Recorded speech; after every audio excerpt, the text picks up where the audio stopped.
Hey, what's up, you guys? My name is Grace Lauren Taylor, and you are listening to episode 14 of the Trauma Dump Podcast. Thank you so much for joining us. Here at the Trauma Dump Podcast, we seek to answer the question, what is mental health? How do I take care of my own? And how do I support others? This week, we will be discussing the topic of PTSD with Crow, or Sin Mineral, on TikTok. Please go check them out after the episode and show them some support.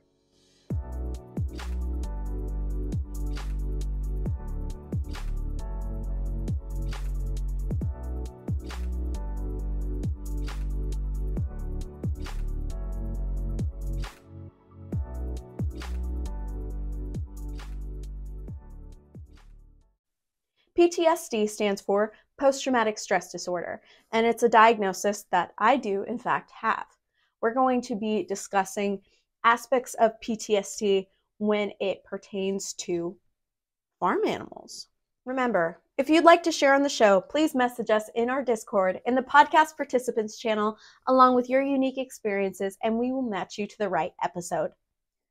Post-traumatic stress disorder, or PTSD, is described as a disorder in which a person has difficulty recovering after experiencing or witnessing a traumatic event. The condition may last months, years, or the person's lifetime, with triggers that can bring back memories of the trauma accompanied by intense emotions and physical reactions. Anyone can develop PTSD at any age. It is not limited to gender, sexual orientation, or sexual identification. Anyone can develop PTSD. This includes combat veterans and people who have experienced or witnessed physical or sexual assault, abuse, an accident, disaster, or any other serious event. If you think you may have PTSD, please check the link in our description for a free non-medical nor diagnosis assessment of whether or not you may have PTSD. If you or someone that you know is in a crisis or is struggling and needs immediate help, please call or text 988. That is the crisis helpline. The crisis helpline is open 24/7, day or night. It has trained professional counselors on at all times who can help you when you are in a crisis, because you deserve to feel safe, and if you don't feel safe, you deserve to get help. The SAMHSA helpline provides 24-hour free and confidential help.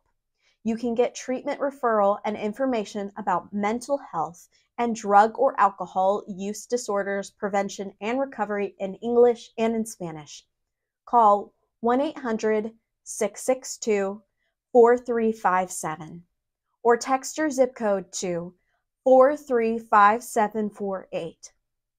Post-traumatic stress disorder affects many people, and you deserve to get help for your PTSD symptoms. Just a quick disclaimer before we start. I am not a licensed health professional. I am just a person who has been diagnosed with PTSD and does experience PTSD symptoms every day. This podcast only seeks to create community and further understanding of these topics that are so often overlooked and extremely misunderstood. If you or a loved one are suffering from PTSD and are in need of medical professional help, we have resources in the description. The topics discussed here are for a mature audience. Viewer discretion is always advised. Hello. Welcome to the Trauma Dump Podcast. It's good to have you here. Why don't you introduce yourself to our viewers? I am Crow, aka Sin Mineral. I don't really know. I'm hanging out. We're hanging out. Got We're about some to chickens. Yes, we're about to trauma dump. Yeah, love to do that. Hell yeah. It's so And Mira's exciting. here too, so Oh, yes. you might meow. Yeah. Gigi might bark. Animal interruptions are valid and They accepted. can communicate. They will communicate to each other. All right. So before we get into the trauma dumping, I Yes. would like to ask what your pronouns are so when the viewers can talk about you in the comments, they don't misgender you. Oh, they, them. Just Cool. they, them. Just chilling. Nice, nice. All right. What's yours? I need to ask that. They, them, she, her. I kind of prefer they, them. I've been preferring they, them for like 2 years, but they, them, she, her. I don't know. I got you. I consider myself an egg. That's so real. Yeah. Yeah, I'm an egg. So I have not evolved to my final stage. Just Okay. like chilling out here. Just hanging out. Me too. Yes, hanging out, vibing hard. Mhm. So, We are love. you comfortable discussing your personal experiences? Oh, yes. I fucking love to talk about myself. Like, I'm, yeah, ask away. Okay, awesome.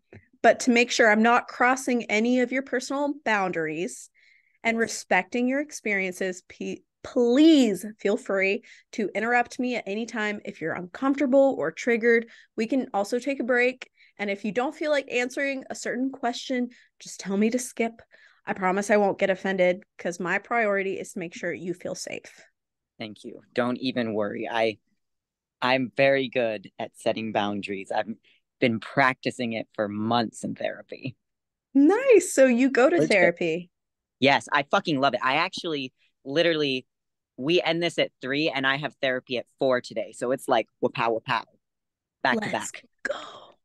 That's So excited. exciting. I know. I'm gonna get to tell my therapist all about this and she's gonna be like, oh my God. So fun. Yay. Okay. Cool.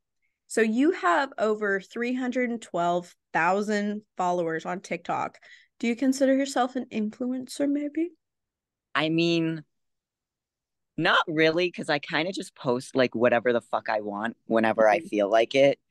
But definitely I probably have some influence. I Mm-hmm. think just so like I don't really try. I know that sounds kind of bitchy, but like I just I don't even know how it happened. I just do stuff and people like it. Yeah, I think one of the first videos I saw of yours was actually a repost someone put on like Instagram of you just like holding your chicken and it's like Yeah. like not moving its head, Hmm. but its whole body is moving like a Yeah. gimbal.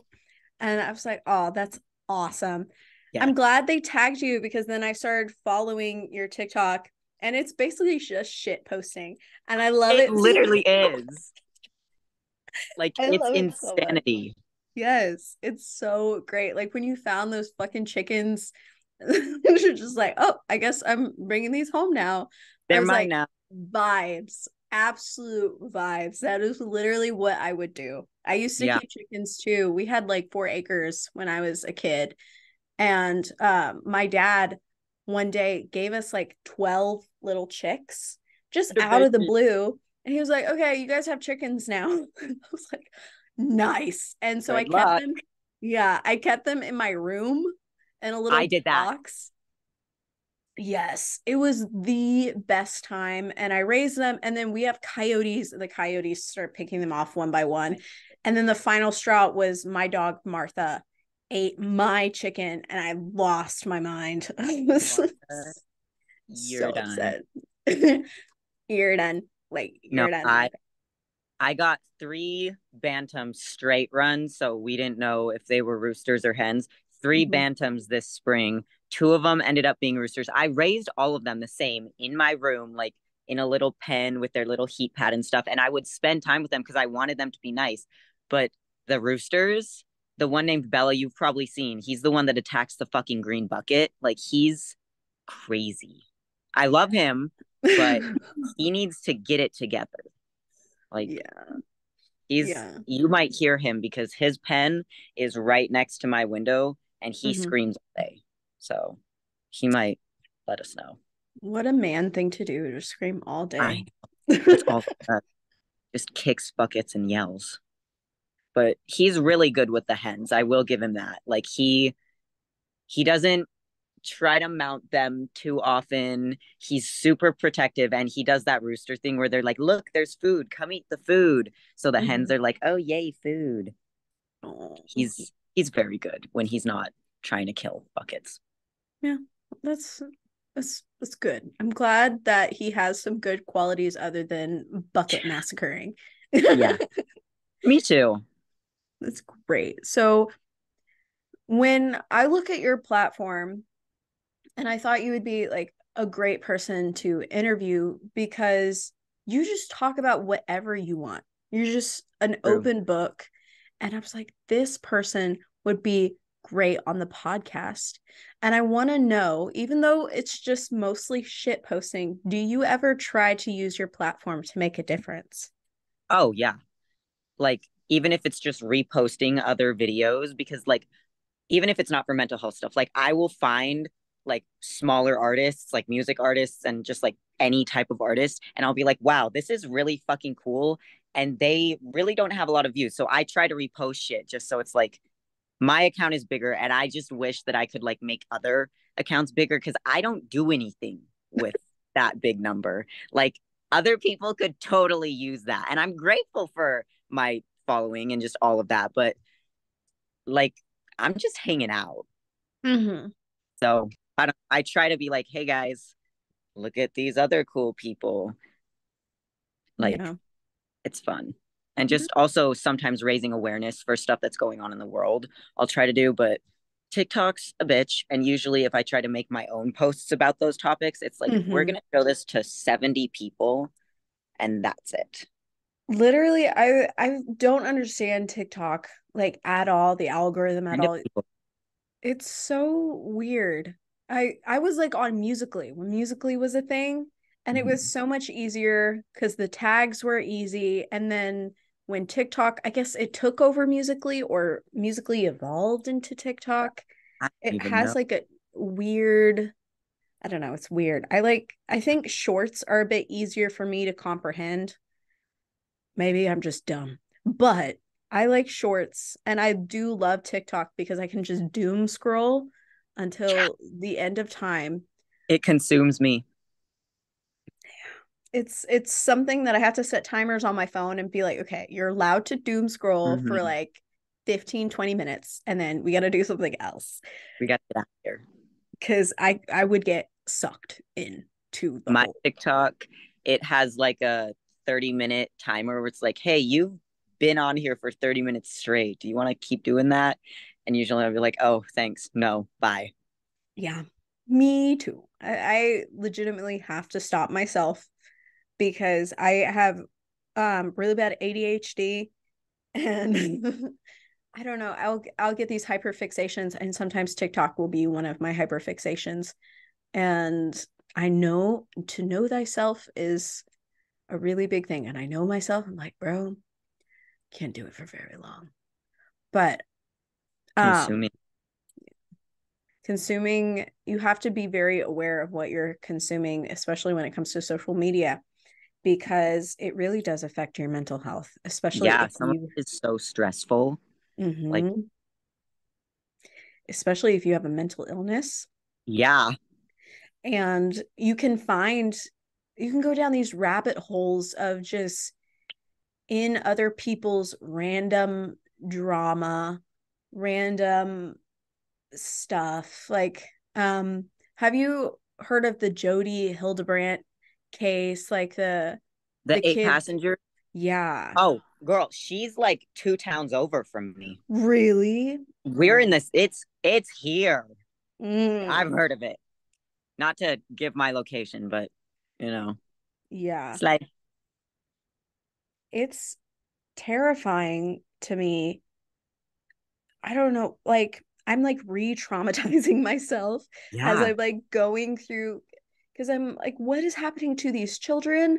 Like, are they safe? Like for and nobody knows. All they're chatting about is all this horrible things that this mom, I'm gonna put it in quotes because she's not a hmm good mother. This is she's a not bitch. mothering.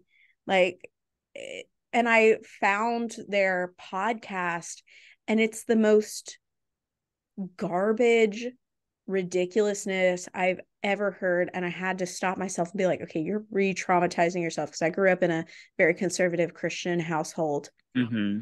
And unbeknownst to me, like I had heard a lot of this rhetoric growing up. And now I'm out of it. I'm very secular.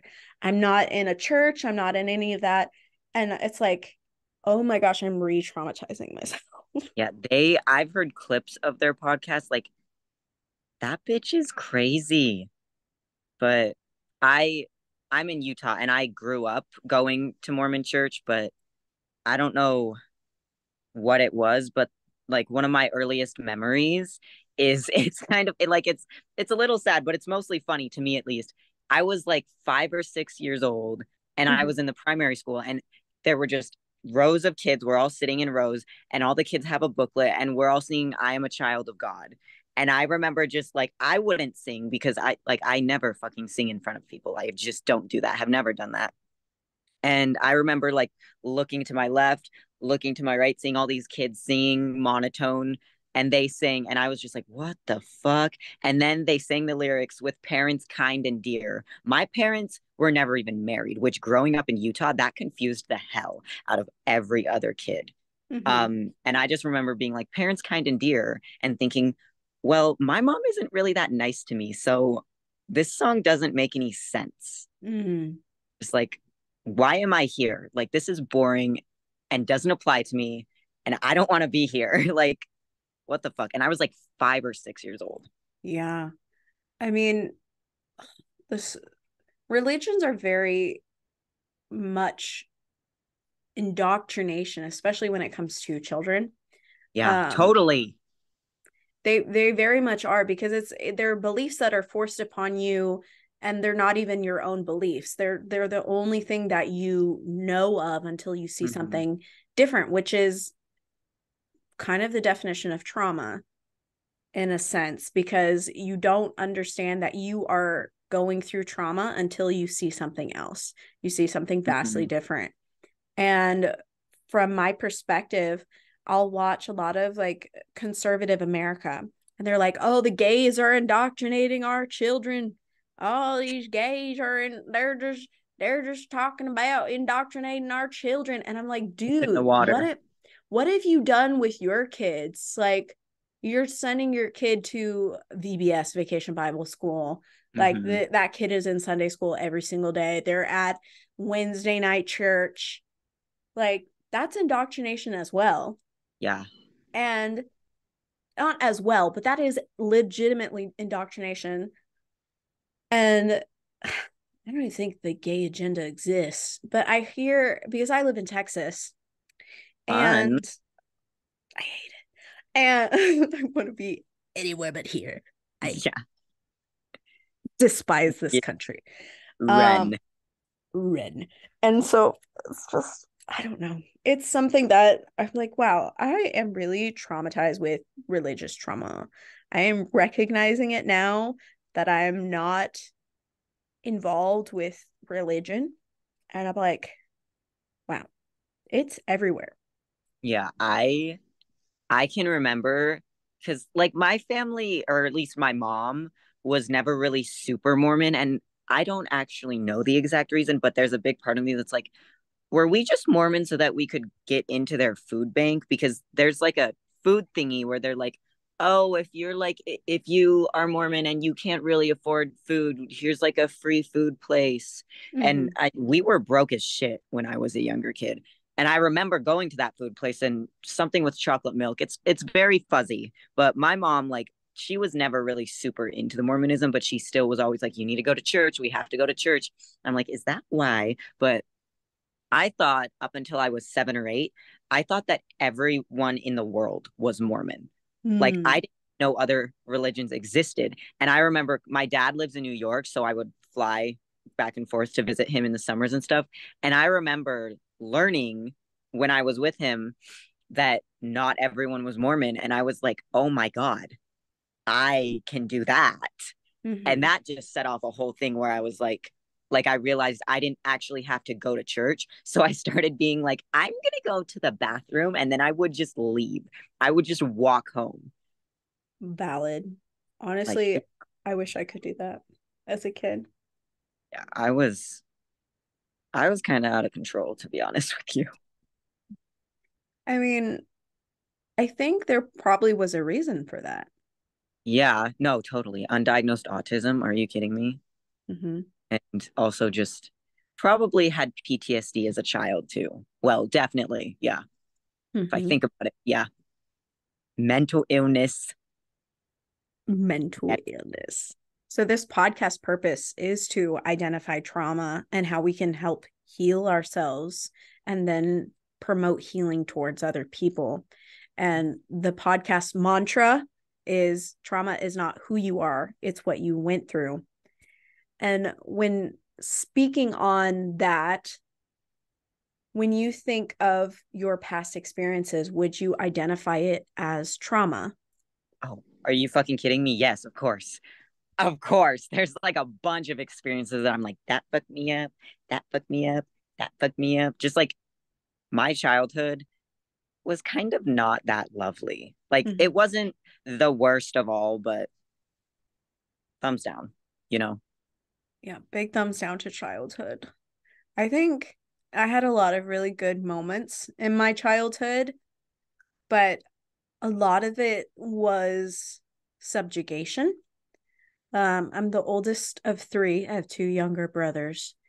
And I just remember that I was very much forced to do all the household chores as soon as I was able to do chores. Hate that. And oh, it was worse. And my mother called me Cinderella. And I did not have any relationship with my mom's mom because my mom was like, oh, my mom is crazy. Oh, my mom is like the worst person ever. Oh, my mom, blah, blah, blah, blah, blah. And I connected with my mom's mom once I became an adult. And I told her about, oh, I was forced to do all the cooking and cleaning from the ages of 10 onwards. That's the earliest memory I had, was just doing all the cooking, cleaning, making sure my brothers had brushed their teeth, making sure we had clothes for the next day in school. I was very parentified, Yeah. and it was really shitty. And I was talking to my grandma about it, and my grandma was like, I would fight with your mom. Like, we would have screaming matches over her not wanting to leave her room and her making you do all the chores. And I would tell your mom all the time that you are traumatizing that child. I'm going to call CPS. That child is doing all of the household responsibilities, and that is not fair. That kid, you're not letting her go out and play with her siblings. You're not letting her have a childhood. Why are you doing this to your child? And that was part of the reason why your mom never let me in your life. And it just like flooded back so many memories of my mom locking herself in her room, and me Yeah. and my brothers like knocking on her door, asking her for food, begging her to feed us. And we would have to walk 2 miles to our grandparents' house to get food. Like the severe amount of neglect we faced as Yeah. kids. And my brothers don't even like acknowledge it. They don't think that it's trauma, they think it's just normal. And when I talk about it on the podcast, they're like, you're making out our family to seem like the worst family in the world. I'm like, dude, but this is what we went through. You're not Like denying that this is what we went through. This is what we you're lived just through. saying the truth. Exactly. I'm not trying to make out my mother to be a bad person. I'm just saying this is what happened. This is Yeah, like that's what she did. this is what she did. Whether or not you interpret that as her being a bad person, or your perception of that is like, oh, that's a bad mom. I did not say she was a bad mom. I said, this is what has happened. And now you're taking that and you're like, oh, you're calling my mom a bad mom. Like, did I say that? No. I said she neglected us. I said she would lock herself in her room, and she had a fridge in her room, and that fridge was fully stocked with whatever she wanted, and our fridge had rotting food in it always. That is crazy. And That's that is, fucking crazy. it's truth. And it gave me severe PTSD. And I go from that, and I want to ask you, have you been diagnosed with PTSD? Yes. And I've been diagnosed with just PTSD, but I also really feel like I have CPTSD, and I'm actually um getting tested for OCD today after this with my Nice. therapist, which is so fun. But I feel like more recent experience, like a couple months ago, experiences have given me, like, obviously I had PTSD before, but now I feel like I can tell a difference between PTSD and CPTSD because I'm like, childhood is giving CPTSD. More Mm-hmm. recent experiences are giving just PTSD. And I'm like, I think they're both holding hands in my brain. Mm-hmm. But, and I brought this up with my therapist, but I haven't been tested for CPTSD yet. But like, I think it's in there. I think Yeah. it's hanging. Many childhood trauma survivors are more frequently diagnosed with CPTSD than PTSD. And for our Yeah. audience, will you tell them what CPTSD stands for? Isn't it? I actually don't remember. I just remember it's like happen a lot of little things, like Mm-hmm. constant. What is it? You need to It, remind me. I don't. it's complex post-traumatic stress disorder. Yes, that's it. My bad. No I'm so worries. sorry. No worries. Don't feel sorry because it is those little things that pile on enough. So complex Yeah. post-traumatic stress disorder, the difference between CPTSD and PTSD is CPTSD is multiple traumatic events happening in succession of one another. Hmm. So the biggest difference would be, say, a PTSD incident could be a car accident. A Yeah. CPTSD incident could be a car accident, and then your dad gets hit by a car, and then you're walking across the street and a car zooms past you and you fall back and you hit your head. That would be more categorized as a CPTSD because it's an event that happens in succession of one another. And that is why childhood trauma is more associated with CPTSD than PTSD, because most childhood trauma survivors have multiple traumatic events that continuously re-traumatize the child and alter the Because you child's can't get the fuck out. perception. Like, like you're stuck in there as a kid, and it just keeps fucking happening. And that's what happened to me, at least. Mm-hmm. Very fun. Loved it. So That's fun. symptoms of PTSD and CPTSD include nightmares or unwanted memories of the trauma, avoidance of situations that bring back memories of the trauma, heightened reactions, anxiety, and depressed mood. Do you resonate with any of these symptoms? Oh, like all of them. Like, oh, I was about to be like, not to trauma dump, but like this is, I'm going to because I'm supposed to. I literally had a nightmare last night. I get unwanted memories of like almost everything all the fucking time and avoiding situations I used to, but I'm trying to be like, okay, but if you don't avoid them, you could like get more normal. So even just yesterday, because I fell off a cliff in April Oh my at goodness. like, don't worry, it runs in my family. I'll get into that later. So do you want like the full story? Because it's kind Yes. of long. Yes. Okay. So I live by a lake and the water right now is super high. That's not a bad thing. It's actually very fun. But I last year, around this time last year, I would go paddleboarding all the time because there's a parasite in the lake that when it's Mm-hmm. summertime, it will burrow. It's called swimmer's itch. It burrows into your skin. It's really annoying. But the water around this time gets cold enough that it fucks off and doesn't like it's dead. The water's good again. So I spent all September last year paddleboarding, having a good time, was safe, was chilling. And then it was summer, so I was like, ugh. Or it was winter, so I was like, ugh. And then it was April, it was spring, so I was like, oh my God, it's like warm enough, but not too warm. I'm gonna go paddleboarding again. Mm-hmm. Did check the weather. There was a massive fucking windstorm. So I'm paddleboarding around an island on the lake. And Mm-hmm. this windstorm is like starts beating my ass and I don't have a fucking paddle. I'm using my arms actually. Mm-hmm. Like I will say I was a fucking idiot. Like no life jacket, no paddle, just raw dog in the whole thing.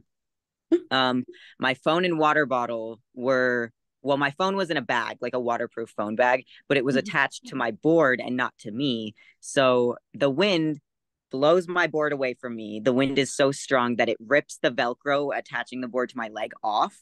Mm-hmm. So then I swim, and it wasn't that far of a swim. It was just like a couple feet. I swim to the island, and I'm like watching my board blow away from me with my phone. Tame Impala still playing on my phone as it blows away, and I'm just like, well, shit. Like, obviously, I wasn't that calm. I was like, oh fuck. And I actually jumped in to try to get my board back, but then I was like, it's too windy. I'm gonna drown if I try to swim after that thing. So I swim back to the island, and Mm-hmm. then I'm like, okay, well, now I'm on this island, no phone. I should probably signal a boat. So I climb up to the top of the rocks because it's like red rock cliff island. And so I'm like, hey boats, like yelling and waving my arms, like, hey guys, come here. But it's so windy that all the boats are coming in because it's so fucking windy and no one's looking at me. So I'm like, okay. And I'd made a couple laps around the island at this point. So I was like, all right, well, maybe there's still some other people on the other side of the island because I remembered seeing paddle boards parked on the other side of the island. So I'm like scrambling over these cliffs. And I remember like trying not to cry and then seeing a big lizard and being like, oh, hey, lizard. And then I just kept going, like shaking like mad because I was like, I just swam for my life and my board's gone and my phone's on my board. What if I lose my phone? Just crazy Mm-hmm. shit like that. So then I get to the edge of and this is like the whole island is sandstone. Mm-hmm. Um, so I get to the other side of the island. I appear over a ledge. I look down. I see two people. It was a couple, and the girl's name was Grace, and I don't remember the guy's name, but I remember just being like, "Oh my god, hey you guys, my board just blew away. Can you help me?" And just being like, "Hey, guess what, random people, I need your fucking help." And they were Mm-hmm. like, "Oh yeah," and I was like 10, 15 feet above them on top of this cliff. They were at the bottom, and I was just like, "Yeah, hey, I'm gonna come over to you guys." And I was like looking, trying to find a way down. And then this fucking sandstone breaks out from underneath me. And it wasn't free falling. I cheese grated against the sandstone and Oh. then landed, the arch of my foot landed on like a pointed rock. But I didn't feel any of it because I was so like, cliffs, yay, water, I'm alive. And they were like, "Are you good?" And I remember the guy Oh. laughing and saying, "Well, that's one way to get down." And I was just like, "Yeah, yeah, I'm okay, I'm fine, I'm good." And I was just like, "I'm down here now." Like I was, and I remember looking at my leg and seeing it all scraped up, but not even like thinking about it. I was just like, "Oh Yeah. my god, shit's gone." And the guy had a whistle, and they could tell that I was like adrenaline up. They were just like, Mm-hmm. okay, yeah. And I was like, sorry, I'm acting crazy. My heart's just going really fast. And they were like, you're good. And I was just like, la la la, like insane on this island with these random people. And they had their boards, but none of us could get to shore because it was Mm-hmm. so windy that they realized they were also stuck when I was like, hey, the wind. And they were like, ah, yes, the wind. So then we signaled a boat of frat boys with a whistle that the guy had. Very scary. And they were like, yeah, we'll go look for your board. They make a lap around the lake. They're like, your board's fucking gone. And I'm just like, oh my God, my board's fucking gone. And then this old couple comes by on their boat. They have my board on their boat. And they were like, is this yours? And I was like, yes, thank you. And they were like, we thought you were dead. Cause imagine you're them and you Yeah. just find a fucking paddleboard with the phone. And my phone was still in the bag, but the bag was full of water, but it Oh. was still playing music. Like I'm using the phone right now. It's the same phone. It's fine. Like knock on wood, but like it somehow survived that. And my water bottle only had minimal scratches. So they picked up my board and then we had to all get on one paddle board, which was not mine because my board was on the boat, and we had to swim to the old people's boat so they could bring us to the dock. And then Mm-hmm. I just got my board, deflated it, got my phone. It was fine. Drove home, drove home in silence, and I was just like, "What the fuck just happened?" But now when I drive past that lake, my heart rate goes up. But I Mm-hmm. went to that lake yesterday and forced myself to paddleboard around the island with a friend, with a life jacket, and with real paddles, like a smart person would.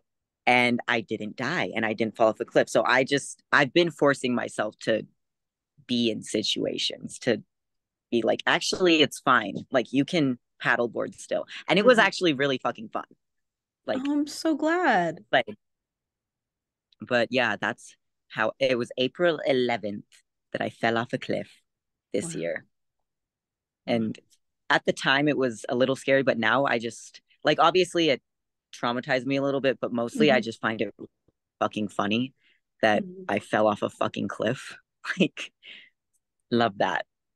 And Well, would you like to hear how it runs in my family for yes. us to fall off cliffs? Yes. Okay. So my sister, about 2 years ago, my dad's a rock climber, so he's like, let's go in nature. Let's get some rocks. My sister was with him and she fell off a ledge. I don't even know how far she fell. She fell far enough to break her spleen and she got life flighted. She's fine now, but I just remember being like, hmm.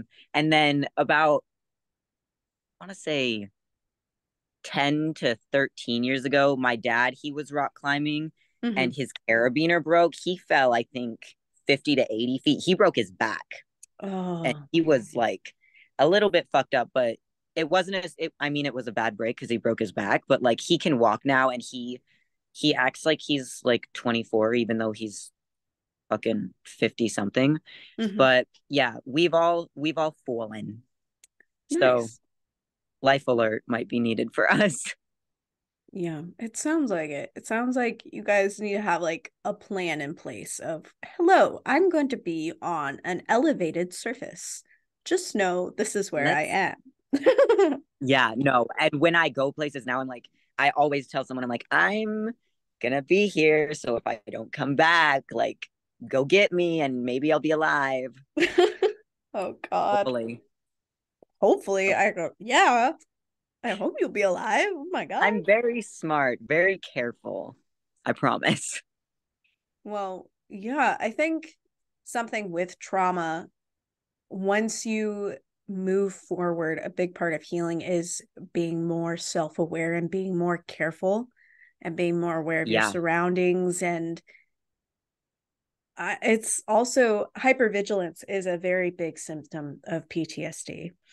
Hmm. It's something that I very much have. I think it's something that most AFAB and women do have in general, is being very Yeah. aware of your surroundings, aware of where you Exactly. are, where you're going, who you're with.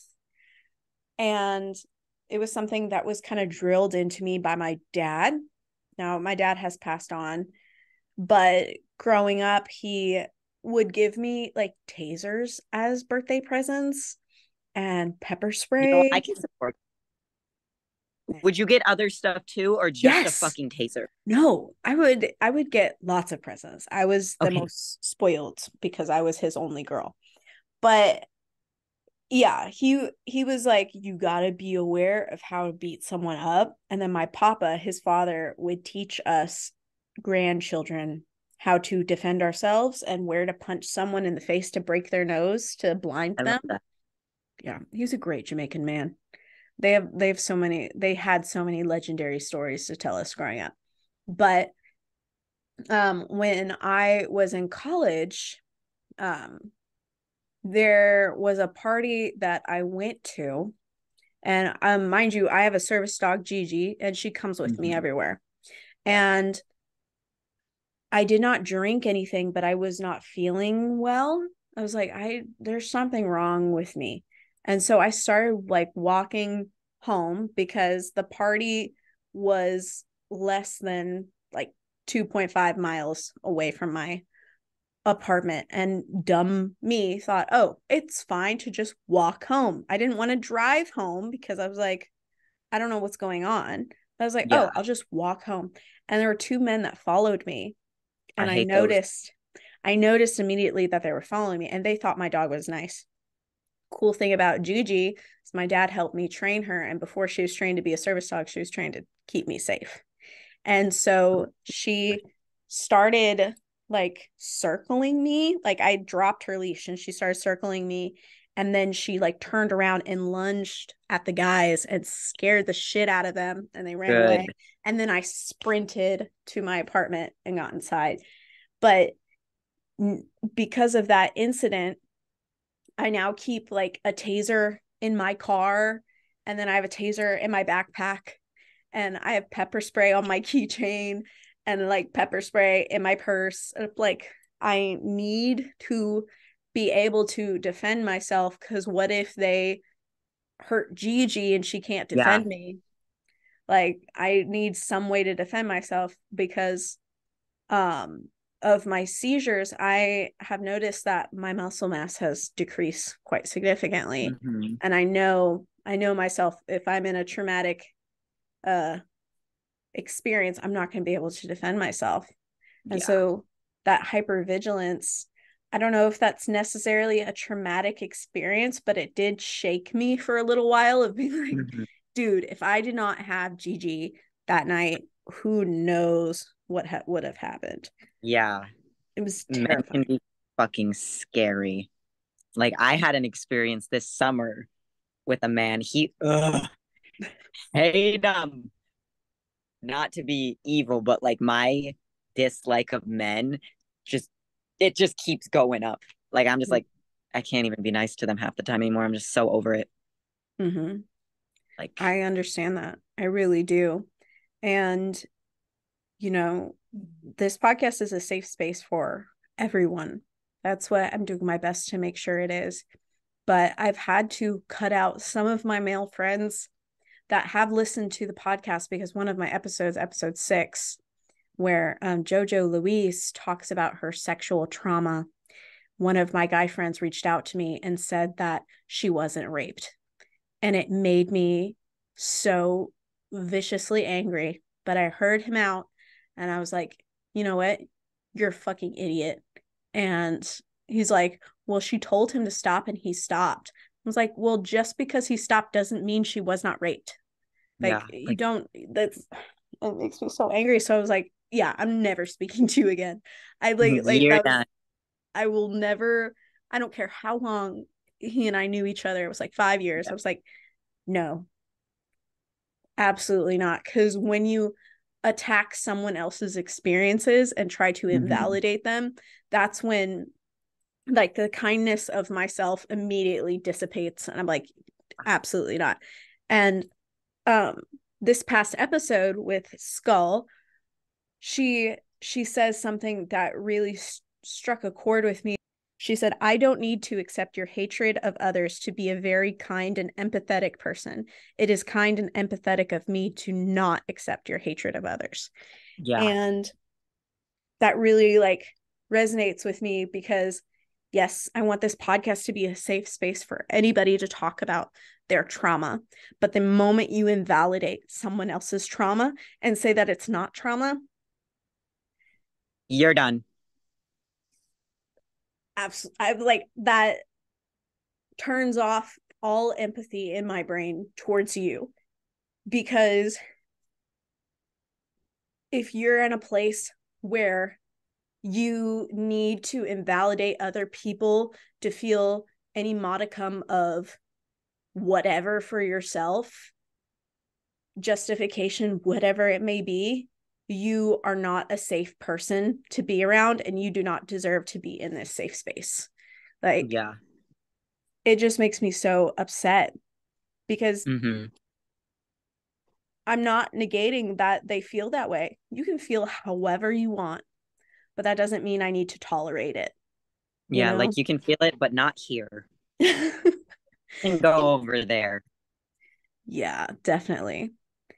PTSD is often a result of exposure to a traumatic event during childhood or adulthood. It may be a one-time incident or a repetitive occurrence. And approximately 3.5% of adults in the United States experience symptoms of PTSD every year, and an estimated 1 in 11 will receive a PTSD diagnosis in their lifetime. PTSD is becoming more and more prevalent, especially with what happened with COVID, especially with Yeah. what's happening like geopolitically with Ukraine, Fucking with everywhere. there's so much happening. I mean, never before in US history, not even in the Great Depression, has there been such a wealth gap, such Yeah. wealth Don't even inequality. get me fucking started on that. And Florida, just Florida too. Mm-hmm. Put that out there. It's fucking crazy. Mm-hmm. And like PTSD, post-traumatic stress disorder, can affect you at any time in your lifetime. You Yeah. can develop PTSD at any time. It doesn't matter your age, gender, your race, your sexual orientation, anyone can have PTSD and anyone can develop it at any certain time. You could have a traumatic event and then not develop PTSD till 2, 3, 5, 10 years down the line. Mm-hmm. It's just how your brain copes with the trauma. And especially with social media, like, you know, stressful events have happened all throughout human history. But now we're so much more aware of it. We're seeing everything all the time. Exactly. You're getting a flood of information of just like school shooting here. Oh, another school shooting here. Oh, a mall shooting here. Oh, there's been a giant earthquake that recently happened in Morocco that thousands of people have now just lost their lives. That just happened. And we have never needed more mental health awareness than now, because previously PTSD used to be known as shell shock syndrome. It used to be because of, it was first recognized as shell shock syndrome after World War I and II, when soldiers came back from war and would have episodes of screaming fits and like they were back in the war. And people saw, for women, they saw it as hysteria. And the rise of asylums and locking away those people, because you lock them away, keep them away from us. If the problem, if you can't see the problem doesn't exist. And I really, really desperately do not want that to happen with our generation. And I already see it happening.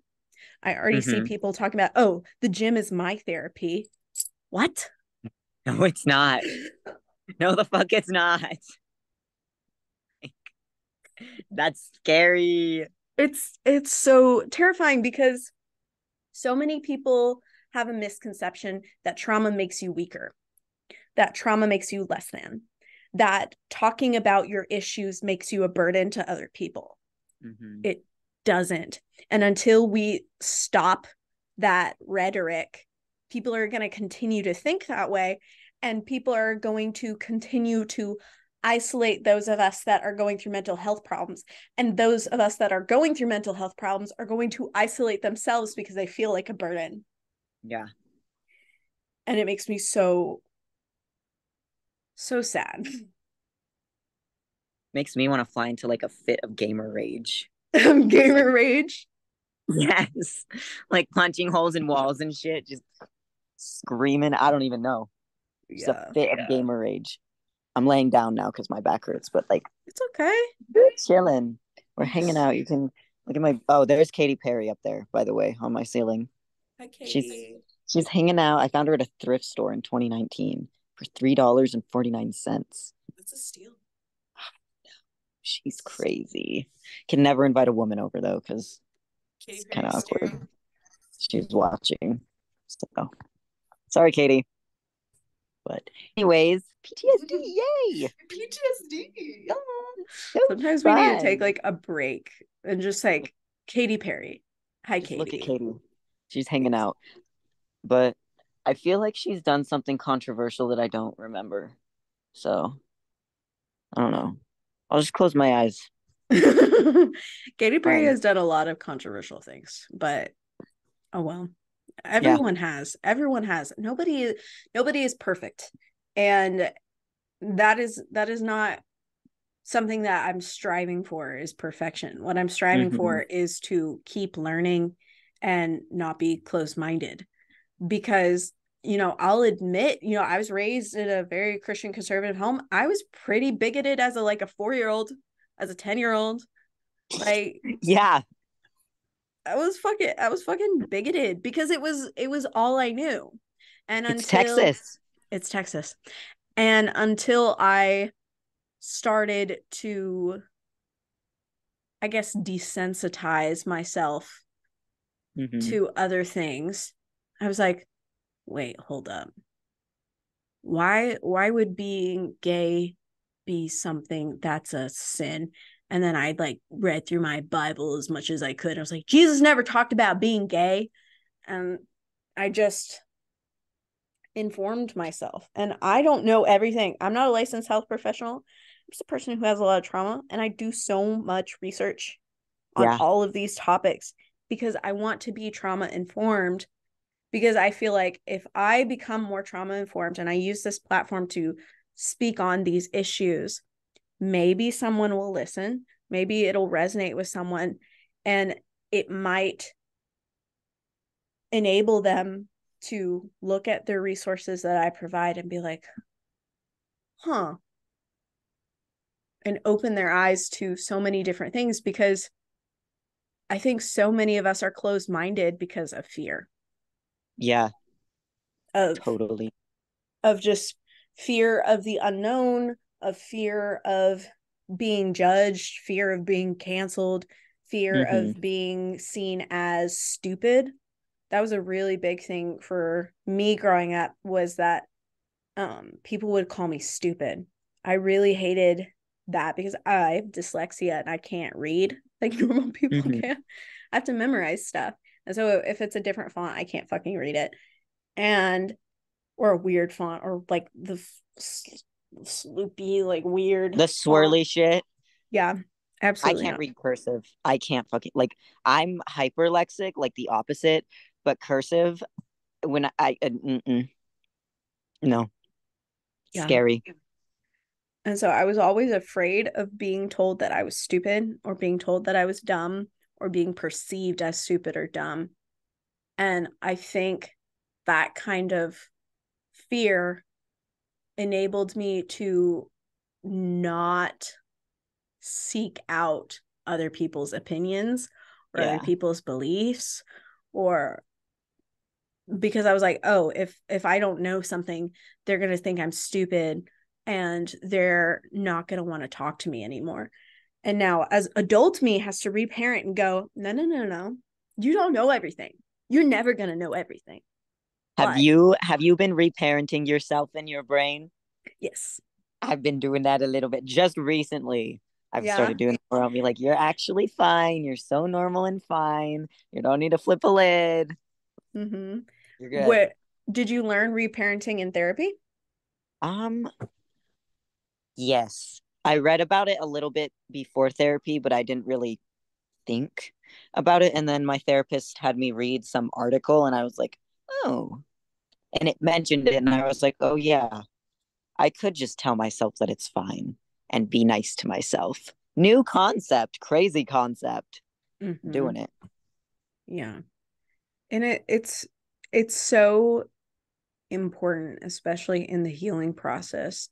And if you have childhood trauma, a lot of that can be around not being taken care of as a child Mm-hmm. by your parental figures in your life, or being neglected, or being abused, or helicopter parented, all that stuff. Because from my own experiences, I became a nanny to 4 boys about 7 years ago, and I was their nanny up until like 2 months ago. And I was third parent, and I did everything I possibly could to take care of them. And one of the boys was like, well, why don't you take care of yourself this well? I was like, That's brutal. and he wasn't saying it as like a dig. He was Just saying it. genuine. He was like, why don't you be nicer to yourself? Mm-hmm. It's like, damn, I need to be nicer to myself. Like, shit. Those kids, they really can call you out. Kids are Yeah. just the most unfiltered, just genuine, whatever they think they say. And I Yeah.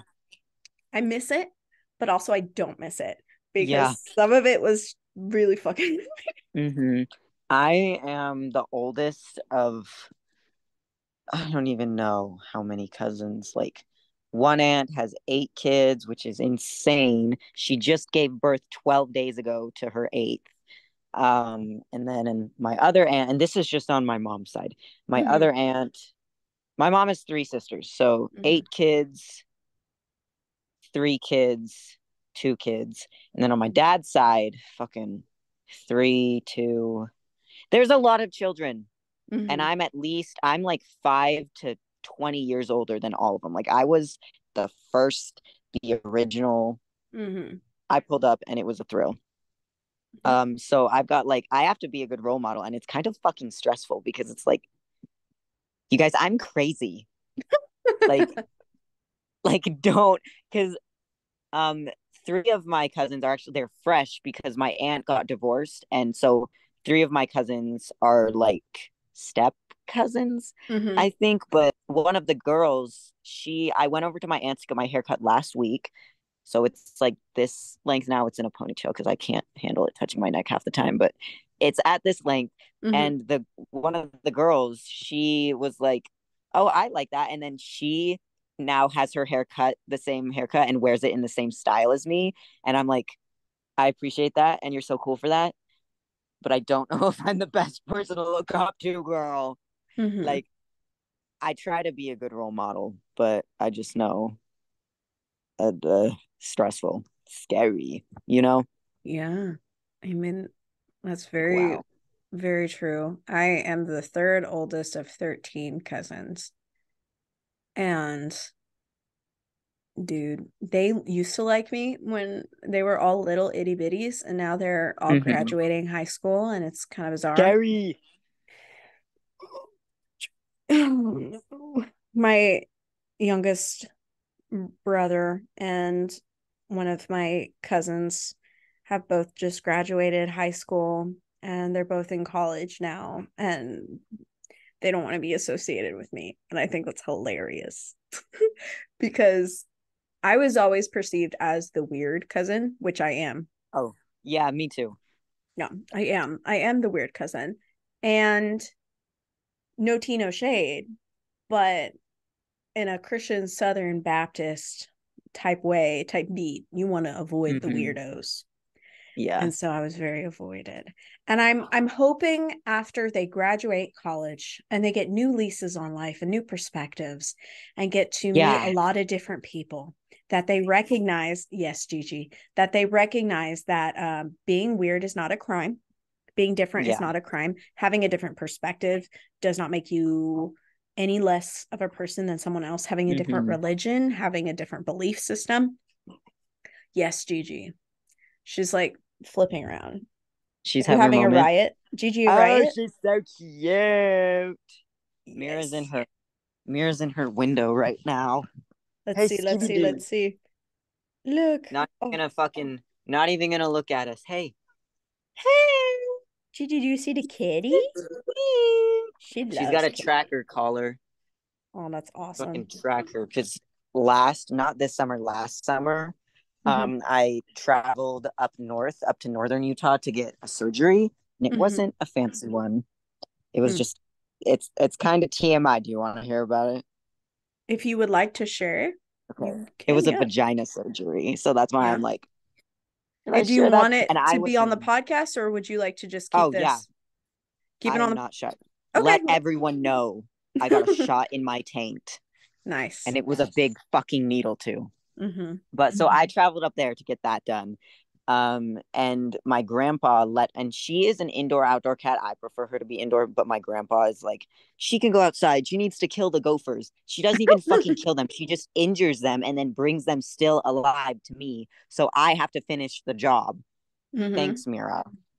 I might get Mm-hmm. canceled for that. um, so she went out and then she went missing for the entire month of June. I thought she was fucking dead. And then she randomly pulled up outside my window, like, meow, meow, meow, just like scream meowing at my window in the middle of the night, like at Mm-hmm. the beginning of July 2022. Mm. And I was like, holy shit. So now she's got a tracking collar. I pay, I think, 13 a month to track her. And it shows you like where she's been, like it shows you her path she goes on. So now I know if she's Mm-hmm. hiding, I know where she likes to hide, but I don't like to let her outside without supervision just because she's crazy. But she loves it. If we don't let her outside, she gets pissed. So Yeah, our cats are both inside cats because we live in an apartment complex and literally everyone has a dog. And there's some outdoor cats in our apartment complex, and I'm so thankful that Gigi is such a nice dog to cats. She loves cats.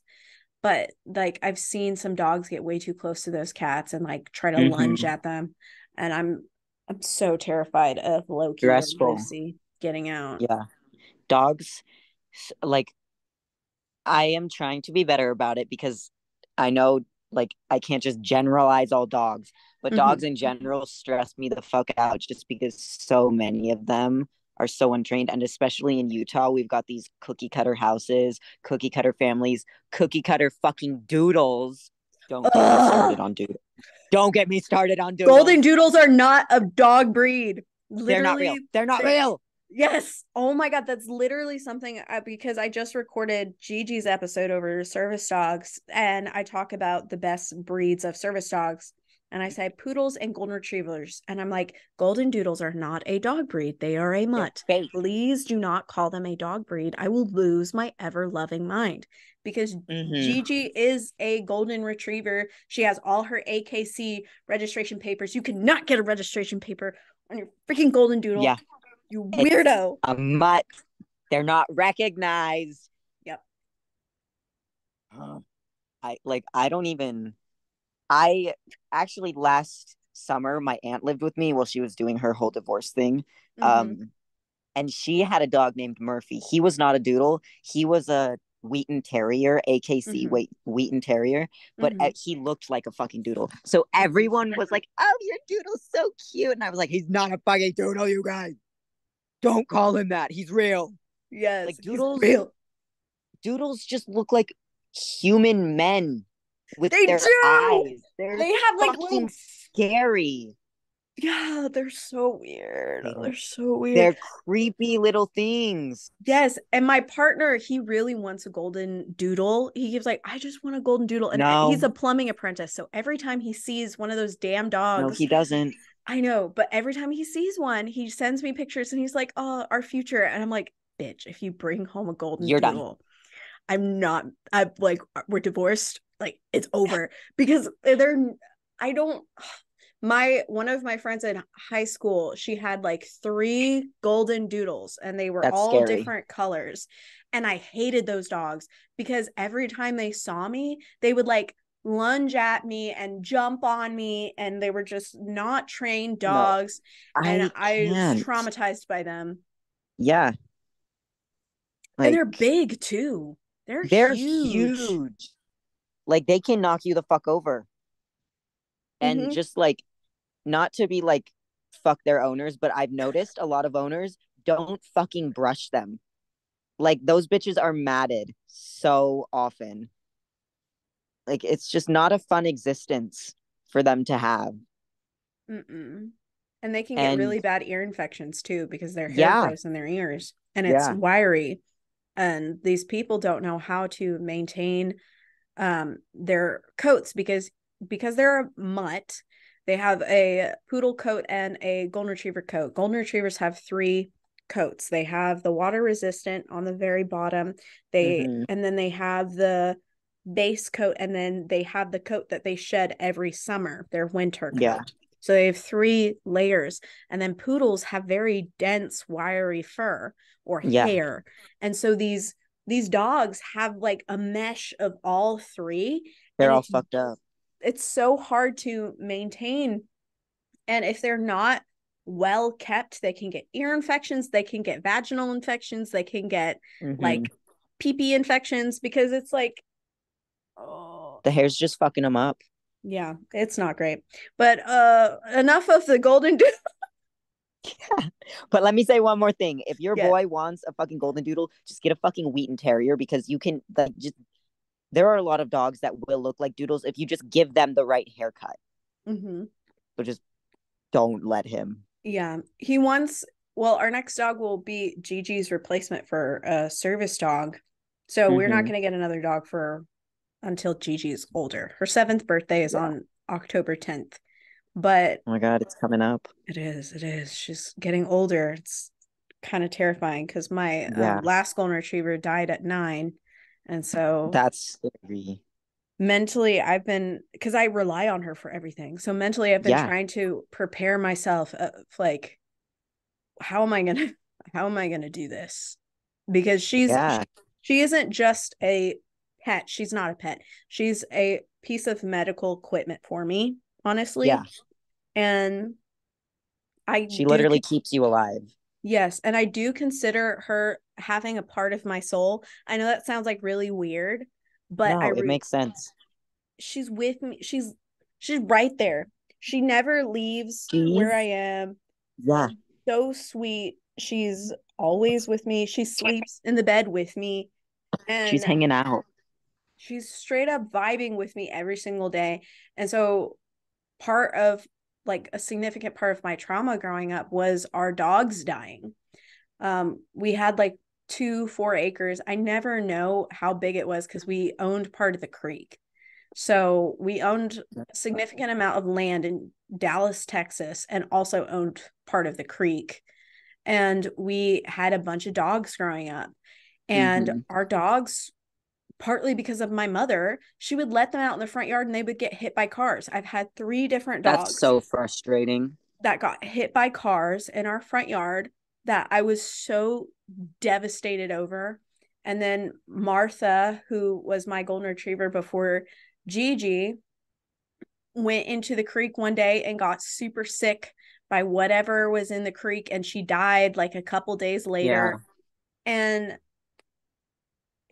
I have always been so close to all of my dogs. And one of the most Mm-hmm. traumatic events of my childhood was we found 4 puppies in a bush and they were covered in ants. And so I immediately took them inside our house. I washed them. I picked off all of the ants, all the fleas. I cleaned them. I fed them with the tiny little bottle thing. And one of them died, and 3 of them survived. And we had them for like 2 years. And Yeah. the one of the female puppies, her name was Rosebud. She was my favorite. She went off and got pregnant aunt by another doggo, and she Of had 4 course. puppies. And again, one of them died. And when I went, so 3 were left, and my mom wouldn't let us name them. She was like, "Oh, I'm going to get rid of all your dogs." And we didn't believe That's her. so mean. Yeah, but we didn't believe her. She kept saying, "Oh, I'm going to get rid of your dogs. I'm going to get rid of your dogs." And so we went off to summer camp, me and my siblings, and we get back. She sold all of my dogs. And Without saying anything. and she didn't give us any of the money. And I spent my own money to get all of their food, the formula, their dog food. I paid for all of that as like a Mm-hmm. 13-year-old, I'm Yeah, guessing. And that it's was a lot of expensive. money. That's Yeah. expensive for a child because that was all the money I had. And she just sold them on Facebook. And I think she made a couple of $1,000s off of these dogs. So And annoying. I was devastated. So Yeah. very devastated. I think part of the reason why I'm so afraid of losing Gigi is because I had that horrible childhood experience of like Mm-hmm. those dogs were my world and they were all taken away from me in an instant, and there was nothing I could do about it. Yeah. My last June, actually, my grandma sold my favorite goat without telling me. And I was like, because how many goats do I have? I've got Poppy, Bones. Poppy has 2 kids. We've got Ringo, our fucking billy goat. He's actually a really good billy goat, but he's still a billy goat, so I'm gonna talk shit on him. And then we've got Trixie. And Poppy and Bones were like my graduation gift for graduating from high school. And they were Mm-hmm. bottle babies. So they are so friendly. So Poppy had babies and she had 4 babies. That's like we were not expecting her to shoot out 4 fucking kids. And Mm-hmm. I was there when they were born. Like I was the only one with her. Like I watched her give birth to 3 of them. One of them, Butters, we don't have Butters anymore. She sold Butters, was already born when I went outside. And then I was like, oh, damn, you had your baby. And then she fucking laid down, shot out 3 more. And I was like, oh, nice. But Callie, the other girl, she had 2 girls and 2 boys. We fixed the boys because we billy goats, Mm-hmm. get them out. Get them out of there. And but Callie, the girl, she was so beautiful. She was like, she had like, do you know what paint horses look like? Where they've got like, Yes. she Mm-hmm. looked like a paint horse, but as a goat. Like she was so beautiful and she was so sweet and so friendly. Like I have pictures of her as a baby sleeping in my lap. And then my aunt fucking sold her in Butters while I was, or my grandma, not my aunt. And then my grandma sold her in Butters while I was up northern Mm-hmm. Utah. And then she just called me on the phone and was like, "Hey, sold your goats," and then was like mad that I was mad. But it's like you didn't Sold ask. your goats. Yeah, and the plan was to sell the boys because we don't, but we still have the boys. Like they're fully grown out in the field right now, living life. And I really like the boys, like Opium, the brown one. He's really cool and pretty, but I still think about Callie and I'm like, man, she was a good fucking goat. Wonder what she's doing now. I guess Mm-hmm. we'll never know. Like I still hold a little bit of resentment about that because it's like she doesn't my grandma still doesn't see a problem with what she Mm-hmm. did. Like she was like, I don't understand why you're so mad. Mm-hmm. Like you aren't allowed to be mad at me for this. Like don't come home until you're no like she literally said, I don't want you to come home until you're not mad at me anymore. So I had to just push the anger down and pretend to be fine so I could go back to my fucking house. Wow. Like I know. It's just like what the fuck? What the fuck? But it's That's, so fine. I'm so good. yeah, that's ridiculous. Yeah, it's Oh my crazy. gosh. Can you see the Skibby? She's Hello. here. The Hello, kitty. Skibby Doo. Hello, kitty. She Hello, came to kitty. sit with me. She's got her paw. Oh, Whoa. Stitch and Bean. She's like, stop. She's like, But stop. Stop it. yeah, farm life is so fun. Oh, Yeah. she's sitting up. Hello, titty. Here Hello. she is. Yeah. She's like, pet me now. Oh, baby. Oh, she's so cute. So trauma can affect everyone differently, Mm-hmm. and it can lead to developing mental illnesses and developing chronic physical health conditions. How has your trauma I have affected both your, of those. yeah? So your trauma has affected Mm-hmm. your physical being now? It's progressed I that think, much? well, I actually don't know where the physical shit came from, but Mm-hmm. it's probably trauma because what like the fuck else would it be? Because I've had chronic pain, especially in my lower back, since Mm-hmm. I was like 9 or 10 years old. Like I have a wheelchair that I use sometimes because it's that fucking bad that I cannot stand up for longer than an hour and a half. Sometimes I can't even stand up for 30 minutes. Like it really depends on Mm-hmm. like if I've eaten that day or like I don't know. Yeah. Just depends on the day. But Mm-hmm. my back is fucked up. And I didn't get regular doctor visits as a kid. Like I only in the past 6 months have I started seeing a regular primary care doctor. Like when I was a kid, I didn't go to the doctor unless I was like very, very sick. Like there was a point when I was 5 or 6 years old that Mm-hmm. I had an ear infection so bad that it put me into a sleep for 3 days straight. And my Mm-hmm. mom just left me asleep on the couch for 3 days straight. And she did end up taking me to the doctor at some point after I woke up, but I don't remember too much of it besides waking up after the 3 days and going to the fridge and being like, man, that red Gatorade looks really good. I'm going to drink it. And that's what I remember from that. Mm-hmm. But from hearing stories, like I was asleep for 3 fucking days on the couch and just hanging out, That sounds like you know. severe neglect. It does. And it kind of was, you know. But I don't know. My mom, I don't want to shit talk her too much just in case she finds this. Cause like our relationship now is so I could tell you a lot of information. But our relationship now is so weird because she kicked me out when I was 17, which is why I live with my grandparents now. Mm-hmm. It's a good fucking thing I graduated early because if I hadn't, I probably wouldn't have a high school diploma.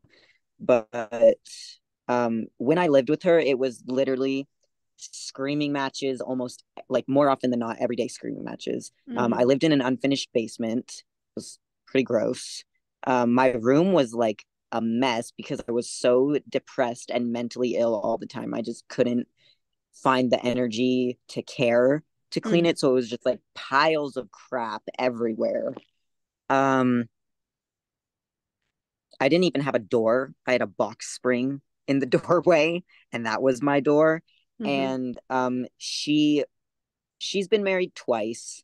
The first guy, he was actually pretty cool. Um, and this is gonna make him sound not very cool, but he only smacked me across the face one time. Other than that, he was amazing. I know that sounds like excuses, but like, don't even worry. Mm-hmm. I still talk to him on occasion, and he is a nice person. I just was an undiagnosed autistic child. I was screaming in his face when I think I overwhelmed him. Like, Mm-hmm. obviously, you shouldn't smack a kid across the face. I know that. And I'm sure a lot of people are going to be like, you're mentally ill trying to defend this abuser. But knowing him, I don't hold a grudge for smack. I would have smacked me across the face too in that moment. Like, Mm-hmm. not really, because I was like 10, but you know. Um, so first guy, she divorced him when I was in like fifth grade. And then when I was 13, she started seeing this other guy named Jonas. I Mm-hmm. don't refer to him as that. I refer to him as the pedophile because that's what he was. Fun fact, you guys. Yeah, Wow. I know.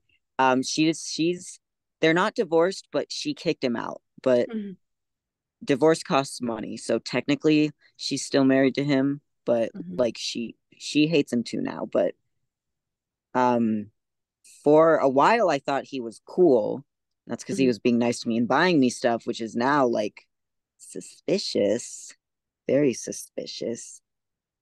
But she kicked me out because I once he revealed that he was attracted to me, I Mm-hmm. started being really fucking rude to him. Obviously, I was like, you're Yeah. literally a pedophile. I'm like 16, like 15, 16 years old. Like, get away. You're fucking 40 something. And then she was sick of me picking fights with him and getting into screaming matches. I threatened him with a pizza cutter once. Like, I smacked him across the face, was like, get the fuck out. Like, I was crazy. Mm-hmm. So she was like, I'm not doing this anymore. You're moving in with your grandma. Get the fuck out of this house. Mm-hmm. But now, like, she acts like nothing happened. Mm-hmm. Like, like it's just fine. And it's just so weird because we've never talked about it. Well, she brings them up sometimes, but we haven't talked about it like in depth in a healing way.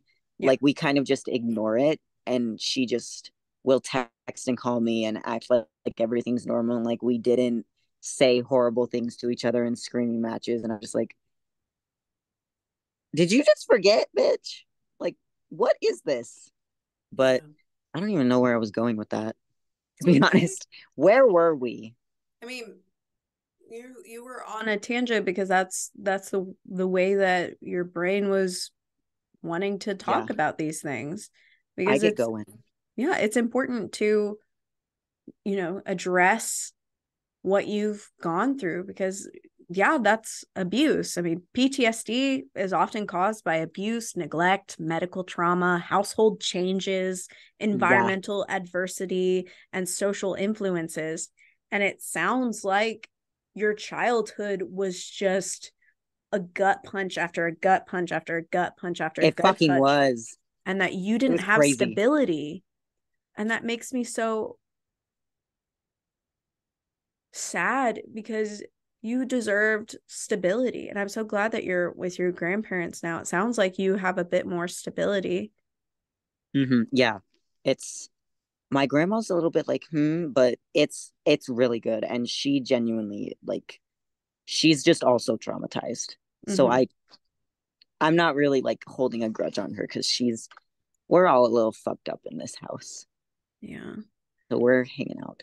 Would love if she would go to therapy though. I think Mm-hmm. everyone should go to therapy, but Yeah. with older people especially, I've noticed they're so against it. Like they're like, oh, I'm too, like my mom has literally, because my mom, I have two younger sisters. One lives in New York with my dad, one lives up north with my mom. And the sister that lives with my mom is transgender. Mm-hmm. Um and I also am transgender, even though it's like iffy. Like I am transgender, but a lot of people would argue I'm not because I'm femme presenting now, but I still identify as non-binary. My voice is this deep because I've done HRT. Like it's I just feel like when you take a pen and you scribble on a paper, Mm-hmm. that's what my gender is, I think. You Yeah. know? Like I don't even know how to explain it, but I'm just hanging out. And when I came out as trans and non-binary and all that fun stuff, my mom, like, she didn't do anything. She didn't, I had to do it all myself. I didn't get HRT until I turned 18 and did all the work myself. But with my sister now, she's like, she's trying and she's doing it better. And like my sister's in therapy. I didn't get therapy until less than a year ago. I started therapy. Um, but she's like trying with my sister. And I've told her, I've been like, you could go to therapy too. And she's like, no, I'm too old. Like it wouldn't do Mm. anything. I'm too old for therapy. And it's like, bitch, this, You're never too old to go. begin the healing process. Yeah. And she definitely fucking needs it. Like, I know that I'm traumatized by the men that she's chosen, but she's also probably fucking traumatized by them. Mm-hmm. Like, I can't imagine marrying a pedophile and then finding out the guy you married is going after your kid is not going to traumatize you. Yeah. Like, ma'am, I may have some resentment, but I also can have empathy. It's like, girl, you need to go to fucking therapy. Yeah. But it's lovely. It's fun. Love it. And your gender identity is whatever you want it to be. You Yeah. know, I I wouldn't ever say, "Oh, you have to like." I think everything is on a spectrum. Mm-hmm. Literally everything. ADHD, bipolar disorder, like gender, everything is on a spectrum because we are all individuals and everyone is unique and beautiful, and however they wish to express themselves is valid and is unique and beautiful as long as it's not pedophilia and as long Yeah, as it's not hurting somebody else, you know. it's true. I i really do think pedophiles should get help because that's a very horrible mental disease. I think of Yeah. it as a disease. And it is not a sexual identity. Go fuck No, yourselves. All map whatever the fuck you are. hate those. Go eat lotion. Yeah. Um, get help. Seriously. Because It's it makes me so sick to my stomach whenever they're like, oh, they're trying to ride on the back of, these trans and gay and lesbian movements of being like, oh, we're just a part of the acronym. No, you're not. like, no, you're not. You got to go away. Be gone. Like, get. Get out. Get out. Get out. It makes me like It's I. it's hard for me to have empathy for like I know they're sick, Mm-hmm. but I like my whole childhood was just one pedophile after the other. So I'm just like, just die. Like, just I know that's so evil to say, but like, go somewhere else. Just fuck off. Yeah, I don't think it's evil to say. I think you've been severely traumatized and you have every right to feel however you need to feel. And Yeah. I am so thankful that I have never encountered a pedophile in my life, but I do know some people that have. Mm-hmm. And the way that their trauma presents when it comes to sexuality, it makes me so distressed for them because Yeah. they have been so traumatized that now they can't experience this love that they should be able to. That has Yeah. been taken away from them. And that is just so despicable on so many levels. And it Mm-hmm. makes me sometimes violently angry because, like, I have friends that they'll talk to me about these experiences and I want to do everything I can to help them, but I can't, right? Like, there's Yeah. nothing that I could do. It's so, I'm so sorry that you went through that. Thank That's, you. But you don't need to apologize. Like thank you, but yeah, mm-hmm. it is what it is. It is That's what it how I do it. What do you think But about the phrase consent is not the absence of the no, but the presence of the yes? I think that's extremely real because I'm going to talk about more pedophiles if you don't mind. Um, I think this is the first one I really encountered. It was my other grandma, my grandma in New York. She lives in one of the Carolinas now, somewhere over by the beach. But at the time she was living in New York, her neighbors had, I think it was their son Mm-hmm. living with them. And this situation is so, it makes me so angry because I was so invalidated for, and I still am invalidated sometimes when I tell people about this because they had a son and he was, I'm pretty sure he was an adult, but he was mentally disabled in some way. But like I'm also mentally disabled, and not to be like me, like blah, blah, blah. I don't even know how to explain it, but like he knew right from wrong. Mm-hmm. He just had trouble communicating. Um, and they had a pool, and my grandma didn't have a pool. So they were like, hey, and they invited me and my younger sister to go swimming in their pool. And my uncle was there. And like, it wasn't just me, my sister, and this random guy who also lived in that house. Like, there was a decent amount of people there. And I was, and he didn't touch my sister at all. Thank fucking God. But I was in the deep end on one of those like floaty pool bed lounger things, and he came up to me, and you could tell he was disguising it as him playing, but he was literally like grabbing between my legs and like squeezing the shit, like groping me.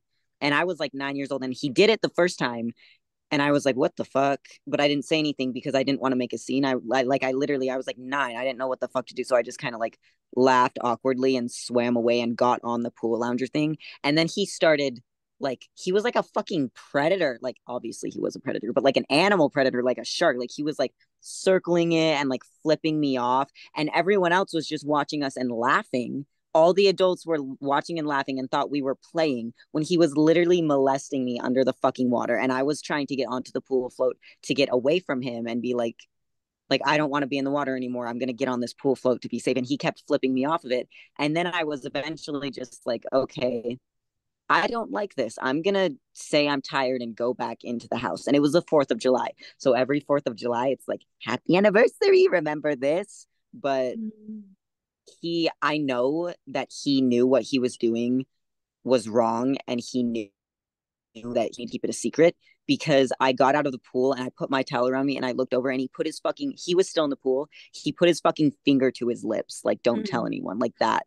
And I just was like, okay. And then I went into the house and I was like, this seems like something I should tell an adult. I'm going to tell my dad. So my dad's like working the barbecue and stuff. I go up to my dad. I'm like, hey, that the neighbor kind of just like touched my vagina. And my dad grabbed, like, his eyes bugged out of his head. He grabbed my shoulders. He went, you can never tell your mom about this or you'll never see me again. You can't tell anyone about this. And I was just like, okay, I'm going to go cry in the shower then. Like, what the fuck? And then I just cried in the Mm-hmm. shower and ate dinner. Went home. Didn't tell anyone for fucking like 4 or 6 years. And Mm-hmm.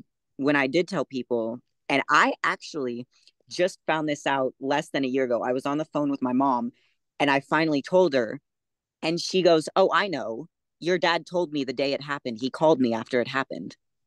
Like, my dad told her it happened, and she never brought it up with me, never got me therapy, never anything. It just, and I thought that it was my secret. She knew the whole fucking, like, I was like, "Oh, thanks. Thanks for letting me know. I love that." I just like, ugh. But That's yeah, horrible. a lot of, like, every family member, like my dad and my mom, and just a lot of people I've told have been like, well, he was like autistic, like he had autism and like some other disabilities. So he didn't actually know. Like, it wasn't like that, but he put his fucking bitch. I experienced it. I know that he put his Mm-hmm. fucking finger to his lips. Like, you're like, eat lotion, you guys. He was a Mm-hmm. creep. I don't care that he was disabled. I'm disabled too. Like, lick my balls. I swear to God. Yeah. Being disabled is not a like green light for having any poor behavior, any Yeah. Like, you not can't just grab a kid's pussy. Oh my God. That's an awful sentence. yeah, My bad. But, like, you know. it's true. Yuck. Like Hate them. yeah, me too. Pedophiles piss me off. If you couldn't tell, I'm getting kind of like It's hyped okay. up about it. I'm gonna But take a yeah. breath. Yeah. Sorry. Am I overwhelming you at all? A little bit, but that's not your fault. Okay. I'm stretching up Yeah. to the I'll tone it ceiling. the fuck down. It's not that. I just need to like because I my trauma is stored in my shoulders, and so I need to like roll my shoulders back Mm-hmm. and adjust because I hold so much tension Yeah. up here. I just have to like also it doesn't help that my tits are fucking heavy. I really want to get them removed. I've wanted to remove my boobs since I think I was 12 because I had like double D's by the Mm-hmm. time I was 12. And it's something I That sounds agonizing. oh it How's your was back? in pain all the time. I ask my partner to like rub my back every single night. I'm like, dude, I'm in so much pain. And he tells me, he's like, he's a plumbing apprentice. He's like, once I get my tradesman license and like, because we've discussed it, because after I have like my first kid, I would like a breast reduction because I know for a Mm-hmm. fact they're going to get even bigger. Oh, And can't even imagine that. they're not great. I hate them. I've always hated having breasts. That has been like one of the worst things. I don't know. It's like anytime I like look at them, I'm just so disgusted. Mm-hmm. I don't like them. I want them to be gone. And it's so ridiculous how expensive it is to get those procedures done. Mm-hmm. Like, I I don't really want top surgery anymore just because my tits are so small. I'm like, you can barely even tell they're there. But for a while in high school, when I was way more masculine leaning, I was like, I just want to be completely flat, like nothing there. But Mm-hmm. it's like $10,000 at least, usually, Yeah. at least, if not more, which Yeah. is just absurd. Yes, it is. And I have severe hypothyroidism. So my Mm-hmm. weight will fluctuate very drastically up and down. Like 2020, I was 160 pounds. Now I'm 220, and I know it's about to drop again because I can feel it. It's really Yeah. weird. It's been like that my entire childhood, my entire life. It's been like I Mm-hmm. was either chubby or like really, really skinny. And it's because my hormones don't function as they should. But You're just having a my party. yeah, my boobs have never fucking shrunk. So they've always been as big as they are. And they're so heavy. Like I have like what are they called? Muscle nodes or bumpies, whatever they The are. I have a shit Yeah. ton like Mm-hmm. up here and on my Yeah. back, like knots.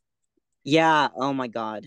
And it's so heavy. I can't wear bras anymore because like the wire, like they don't make strong enough bras for people of my size of like 40 to like double D's. They don't make bras that are not going to fucking destroy your boobs. So I have to wear like two shirts every single day. And it's annoying. I That don't sounds want so boobs. frustrating. I don't want Like, them. I want them to be gone. I wish I could just like reach through the screen, just like magic, like Yes, snatch them away. exactly. That's what I wish. I really wish they could just be gone. I've never liked having breasts. I never will like having breasts. Like they're a nuisance. They are they're a hindrance. They're painful. They I don't want them. They look cool, but they suck. I know. That's so real. So real. But yeah, if you could change something about your childhood, what would it be? Just one thing. One thing that you could change about your childhood. Probably no pedophiles. That'd be a And great like thing to change. there's a part of me that wants to say, this is gonna sound so mean. It's gonna make my mom sound fucking evil. But like, because I know my mom cares logically, but just like I cannot remember a single time that she has ever said I love you to me. Mm-hmm. I can remember two times she's hugged me, and both of them were like awful, awkward, like both of us were like, oh, what the fuck? Like no affection between us. Yeah. So there's a part of me that's like, I would like a mother that like is affectionate and shows she cares, but just because I've grown up without that, the thought of having that makes me have like a gross feeling in my chest. Like I like that's not for me. Like I bet if I grew up with it, I would have been like, yay, yippee, I'm Mm-hmm. probably a bit more mentally well. But just as I am now, the thought of having that makes me feel gross. Like that's Yeah. not meant for me, which is definitely a sign of something. But just I like understand. I parented myself mostly. I know that's like mean to say because obviously I had parents, but my dad, I only saw him a couple times a year, and he does love me and like he genuinely loves and cares about me, and he's getting a lot better now. Like when I first came out to him, he called me a tranny. Now he uses my chosen name, and Mm-hmm. he tries with the pronouns. Sometimes he uses the wrong name, but mostly they're trying and they get it right half the time. So that's all I can ask. Like I don't think I'm ever gonna get more than that. So I'm grateful for it. But I don't know. With my mom, it was like most of my childhood it was me handling all the shit by myself. Like every if I was feeling some way, I just had to process it myself in my room. Yeah. And just like the thought of having a mother to help me process stuff is like no, you keep that to yourself. Like obviously don't. That's so like get it out. But for me, I'm like I don't share my emotions with my mother really. Mm-hmm. Because she's not Like a safe it space. just would feel weird. Yeah. Yeah, she's fucking not. And she also just with medical stuff, she will tell whoever. Like Mm-hmm. for my birthday this year, oh my, don't even get me started on my fucking birthday. For my birthday this year, we went to Disneyland, and one of her friends was also at Disneyland, and I had an ovarian cyst rupture in May, Oh. and it was fucking crazy. The I got a male doctor at the ER. They didn't give me any pain meds until the cyst had done its thing and I wasn't really in pain anymore. So I Mm-hmm. raw dogged the whole thing, and then I got some liquid ibuprofen injected. And Mm-hmm. then the fucking male doctor comes and he puts his hand on my thigh, like my upper thigh, and goes, just pregame with ibuprofen next time. Just like, eat lotion, dude. Like, what the fuck?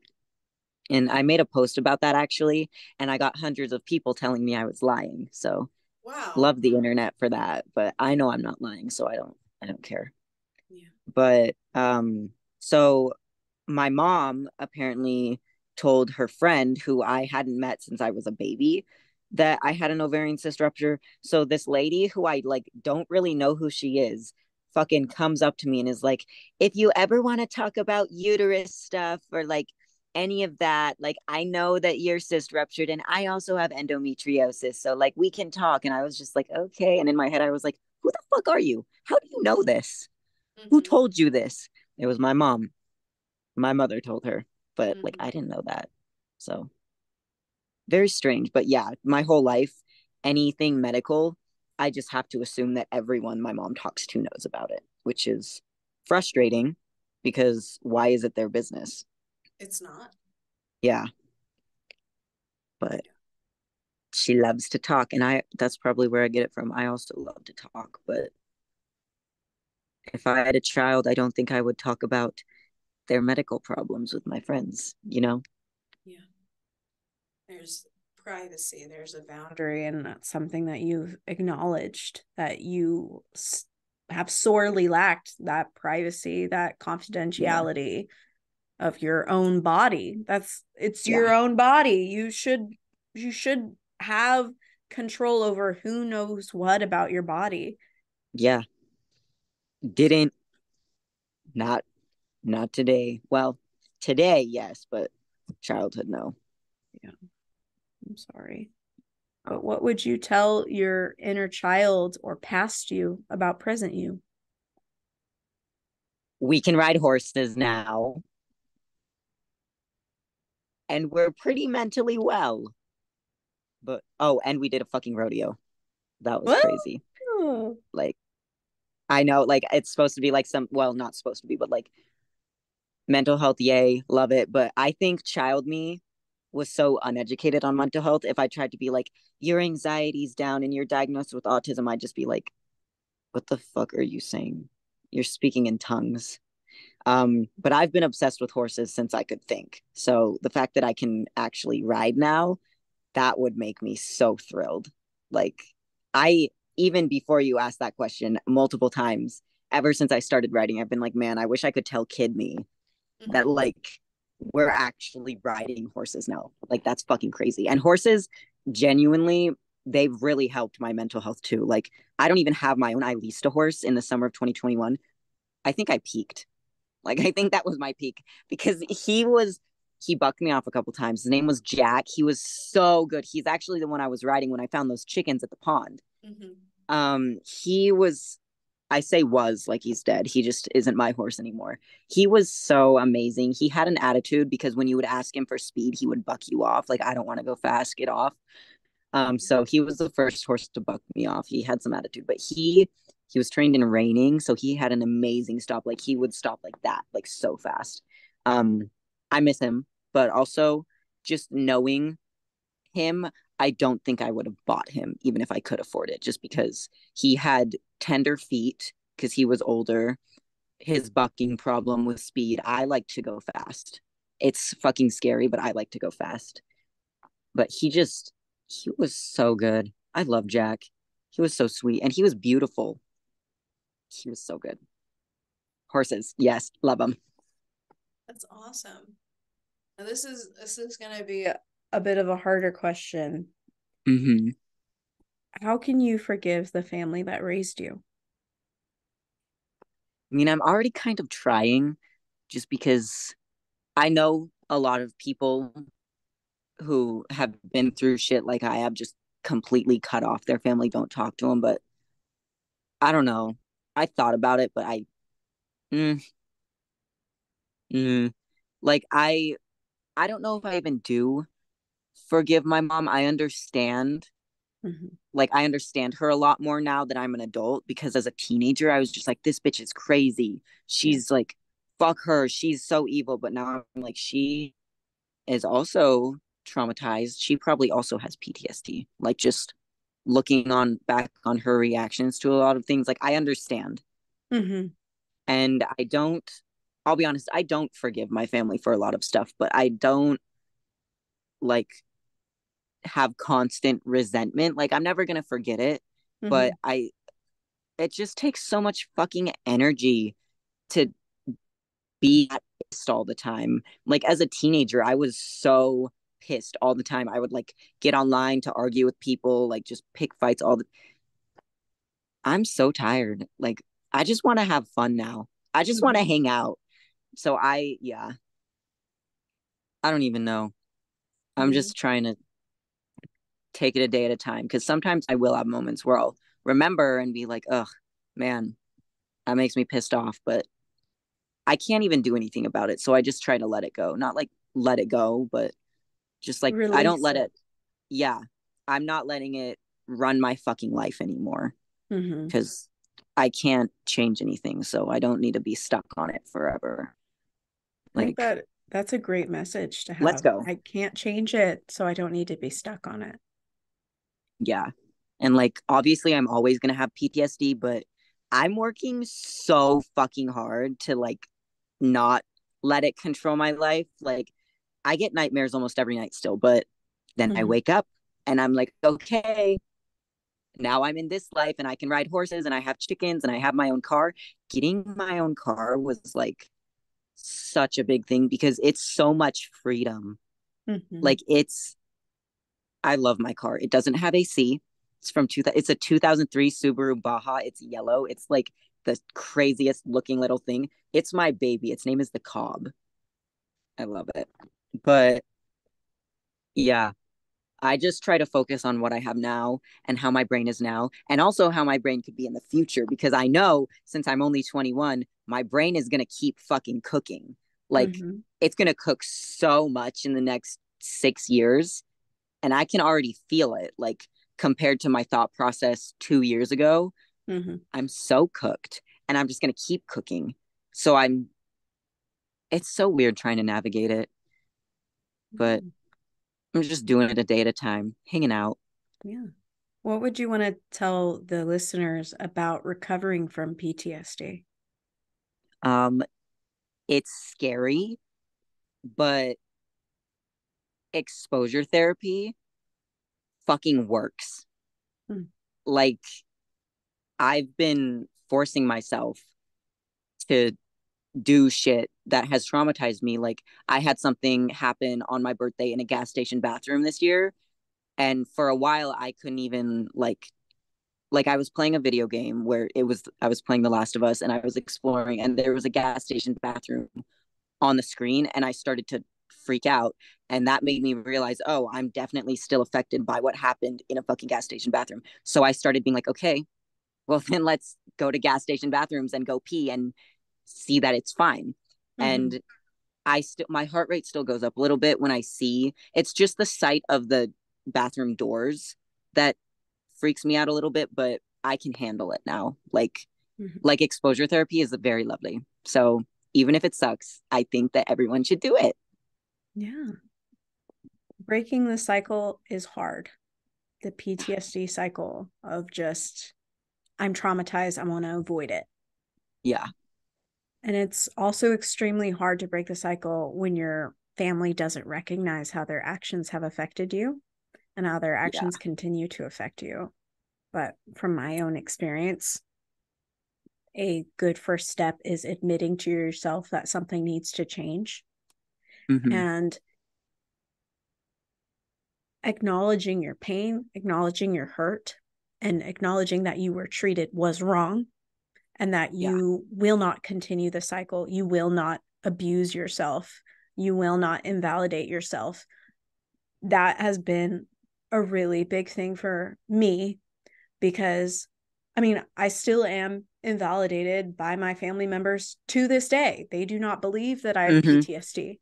They do not Yeah. believe that I have seizures. I have had a family member get up in my face at a family dinner. There's 50 people there, get up in my face and tell me that my service dog is not a real service dog and that I don't have seizures. It's fucking And ridiculous. yeah, it is. I will never talk to that person ever again. I don't care if we're in the same room, never ever going to talk to that person again. Yeah. But I can't let their horrible, false perspectives of me affect my own perspective of myself. Mm-hmm. Because if I do, dude, I'll slam my head into a wall. And I have several times of just being like, Me too. just like, get this shit out of my brain. Let me move Mm-hmm. on. Like, I know my seizures are real. I know what I've Mm-hmm. experienced is horrible, is ridiculous, is unfair, is shitty. I can't change it, but what I can change is how I treat myself. What I can change is how I take care of myself. What I can change is my hope, my joy, my hope for my future. And what I can change is making sure that I never ever invalidate another person's experience unless they're a bigot, Yeah. No. Yeah. unless they're a pedophile, unless I know for a fact that they're wrong and they're harming somebody else. And Mm-hmm. the whole phrase, like, do no evil and like take no shit, is Yeah. something Mm-hmm. that I have been trying to. Unknown caller. I hate unknown callers. It's something that I've been trying to like get into my brain, is like, I will not harm other people, but I will not accept their mistreatment. I love that phrase. Do no evil, take no shit. Mm-hmm.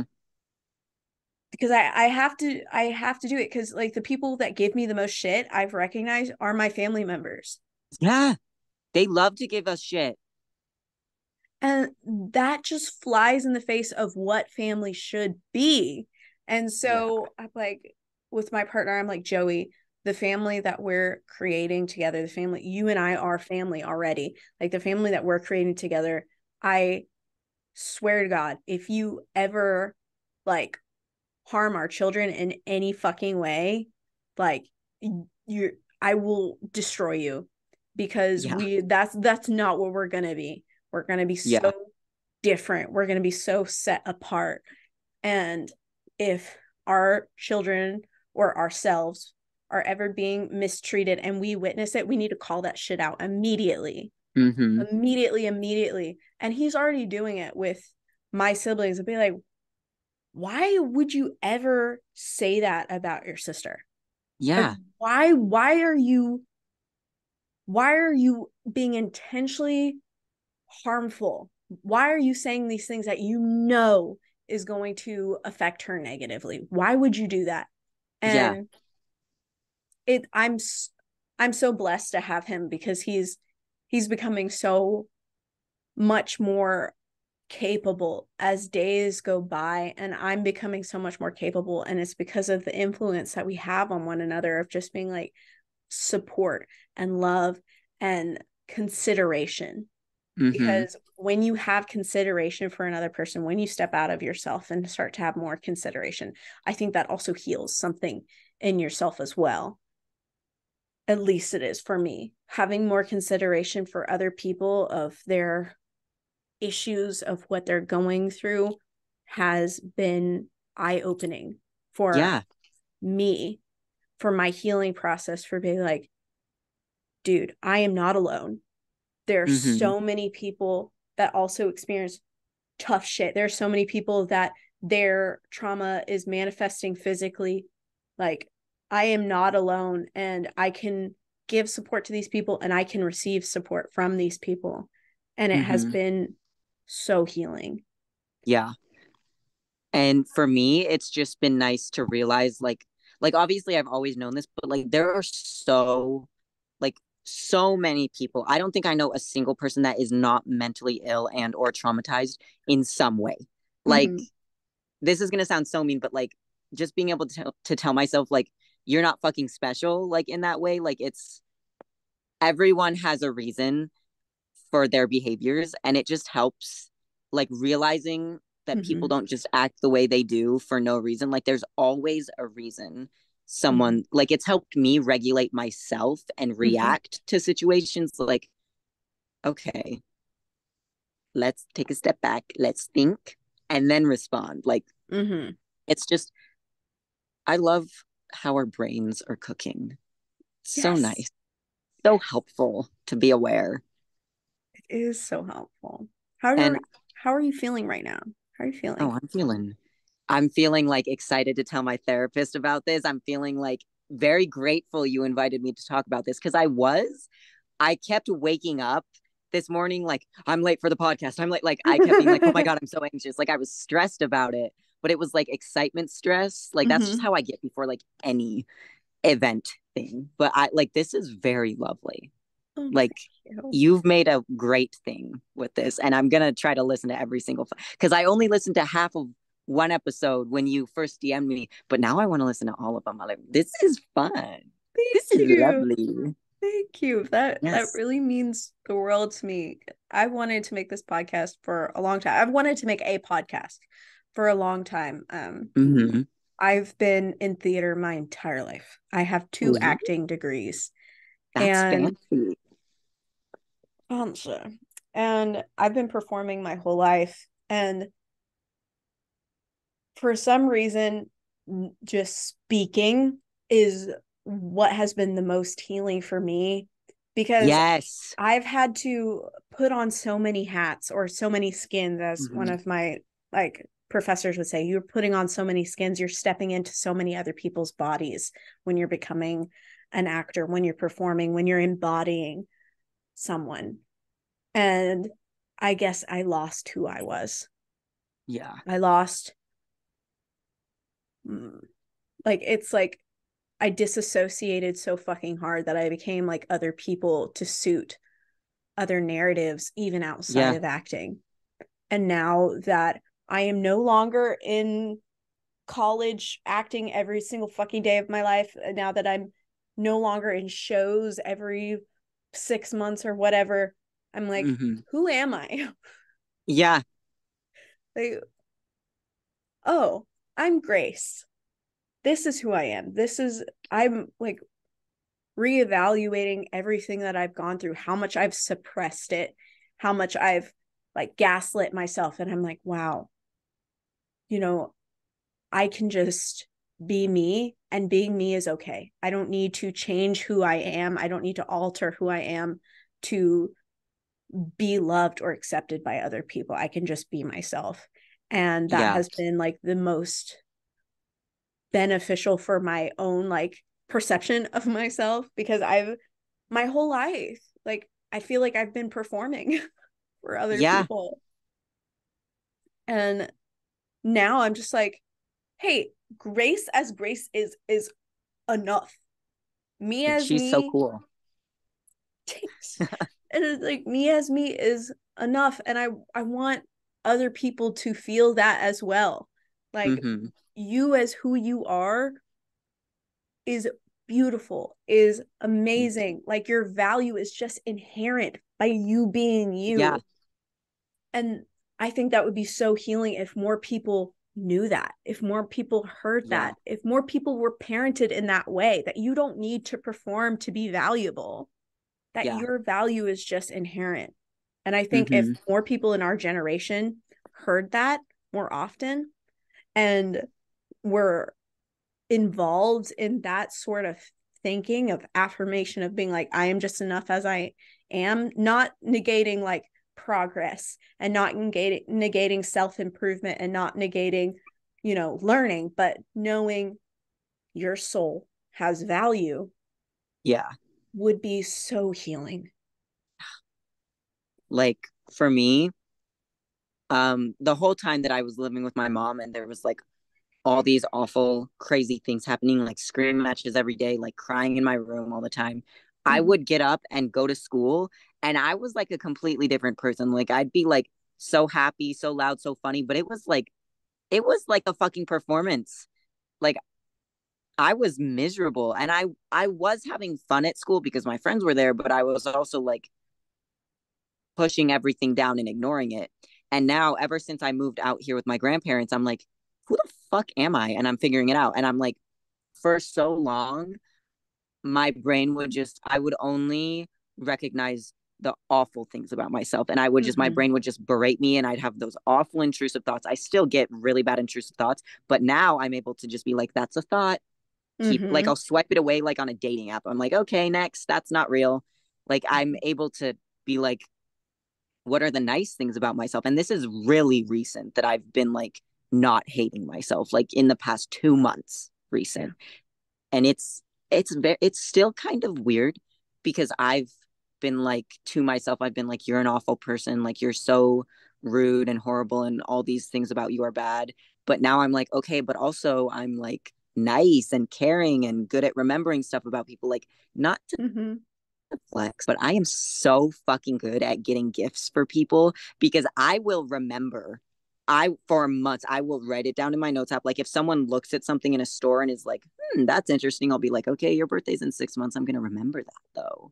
Like I love giving gifts, and that's a good thing about me. And I can fucking recognize that. And that's so new. Like even saying it now, it leaves a weird feeling in my chest because I feel like I shouldn't be quote unquote bragging, but like I'm not. I'm just that's something about me. And it's yeah, I'm quite proud of myself. It's just still getting used to it, you know? Yeah.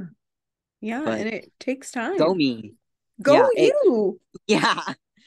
And I'm just excited to like I fear aging definitely, but I'm also excited to be 40 years old and see how cooked my brain is then and how well hopefully I'm going to work very hard on it. I want to be an awesome person and I'm excited to be an awesome 40-year-old, you know? Just I'm excited to grow. and I don't know what the fuck is going to happen, but I'm like, hopefully it's awesome. Yes, And I'm going to yes, try to make it awesome. Fingers crossed. yes. I have all faith in you, all the faith, all the love, all the support in you that you will continue to thrive and that you will continue to support yourself in the best way that you can. And your progress is evident. And it's such an inspiration to me. And I know it's going to be such an inspiration to those listening because Heart emoji to them. heart emoji to everybody listening right Love now. Oh them. my God. Yes. Thank you so much for listening. But dude, you have come so far. And that is so inspiring because so many of us that experience such adversity in our childhood just give up. And Well, I felt like it for a while. Like I was stuck for at least 2 years. But I will say this, if you can go to fucking therapy, and this is for people listening, if you can go to fucking therapy, go to fucking therapy. If you get a good therapist, because I will say some therapists suck, but if you can find a good one, they will cook your brain in a wonderful way. Yes. Like Anjanae has cooked me so well. Love her. Yeah. Talking to a mental health professional can really help you heal. Therapeutic options are just, there's so many different ones. There's a lot of different trauma informed therapies, and we do have a link in the description to 2 free weeks of therapy for BetterHelp. Whether or not you like BetterHelp or telehealth therapy, it is a free option because I'm doing my best to try and free options for everybody. But trauma informed therapies such as cognitive processing therapy, CPT, trauma focused cognitive behavioral therapy like CBT, eye movement desensitization and reprocessing, EMDR, which I've done. It's really, really good. And acceptance I'm and gonna commitment start therapy. that soon. Yes. Good. Yes. My therapist isn't licensed in it, but one of her coworkers is. So when her coworker has an opening, I'm gonna do it. I'm scared shitless because it's probably gonna make me sob, and I hate crying in front of people. But like, I want to cook. I want to keep cooking. And my best friend actually last night told me Tetris can help with trauma because Tetris has rapid eye movement. Like obviously it's not like professional, but like go play some Tetris. Yeah. See how you feel. And it helps you solve puzzles. Puzzles really are healing for me. I've noticed that as a child, I was like, puzzles helped me so much because it was a problem that I could solve when I was in the depths of despair and I could not solve my life problems. I had no ability to. But also acceptance and commitment therapy or ACT therapy is also really, really beneficial. In the in our description on Spotify, YouTube, Apple Podcasts, and a lot of it on Discord, we have so many different channels of discussion where you can talk about all your mental health issues, and there are so many resources. And if you have like any resources that you want to put in the Discord, I would like ask you to, because you never know who you could help. I've had this Discord for over a year, and some of the stuff that I posted like a year ago, someone clicked on, and it was super beneficial for them now, like a few weeks ago. And I was like, dude, I posted that, it was like a year ago, and now this is helping somebody else. I'm so glad that I did that. If I hadn't have done that, what would have happened? And it's just like, we need to help each other at the best way possible. And the best way possible, I think, is like when you find like a resource that works for you, share it. Yes. Right. And my therapist often emails me different articles, different things. So I need to re-download Discord because like I've got some I could share. Like she sent me some emotion wheel because it's hard for me to name emotions. But yeah, literally, I think it's that exact one. Yes. Love it. Been cooking my brain. Yes. In a good way. I'm not fried, just cooked. Exactly. Emotion wheels are essential. Literally at the end of every episode, we like spin the wheel, and I just do it individually, and I pick an emotion and I say how it relates to my trauma. And it's a fun little segment I have. But lovely. some reputable organizations to help with trauma survivors is the Disaster Distress Helpline, offered by the Substance Abuse and Mental Health Services Administration, or SAMHSA, is one option. Their number is 1-800-985-5990. But if you prefer to communicate over text, the crisis text line is another. The crisis text line is 741-741. So there's 2 free resources. You Thumbs have up. no excuse if you need help. Get good. Yes. Yes. Oh my goodness. Thank you so much, Crow, for Thank you. talking about your trauma, for sharing it. I want to have you on another episode because this was lovely. Yeah, I would love to be on another. Yes, this was so lovely and so insightful and so healing.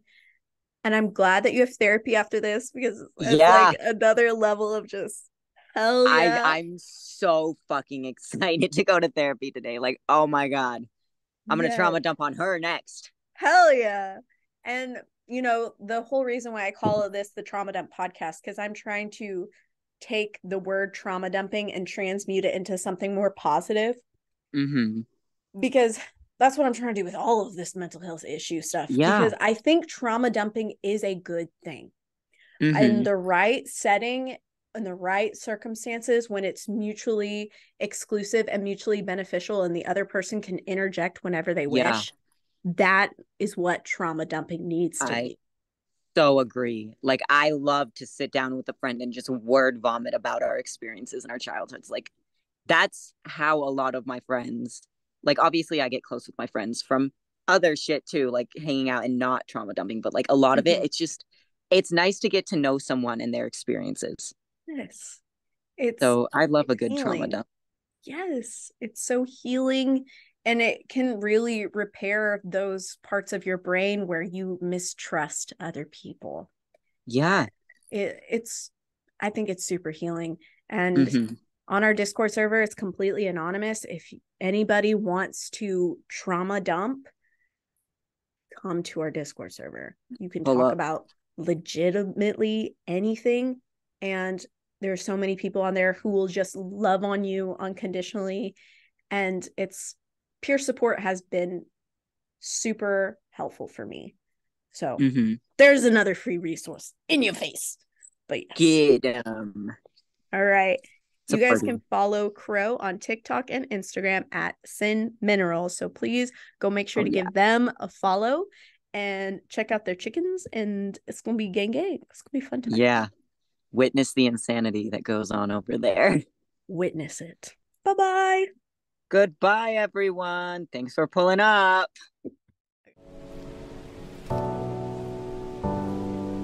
Today's memes of the week from our Discord server are on our YouTube channel. If you're watching on YouTube, here are our memes.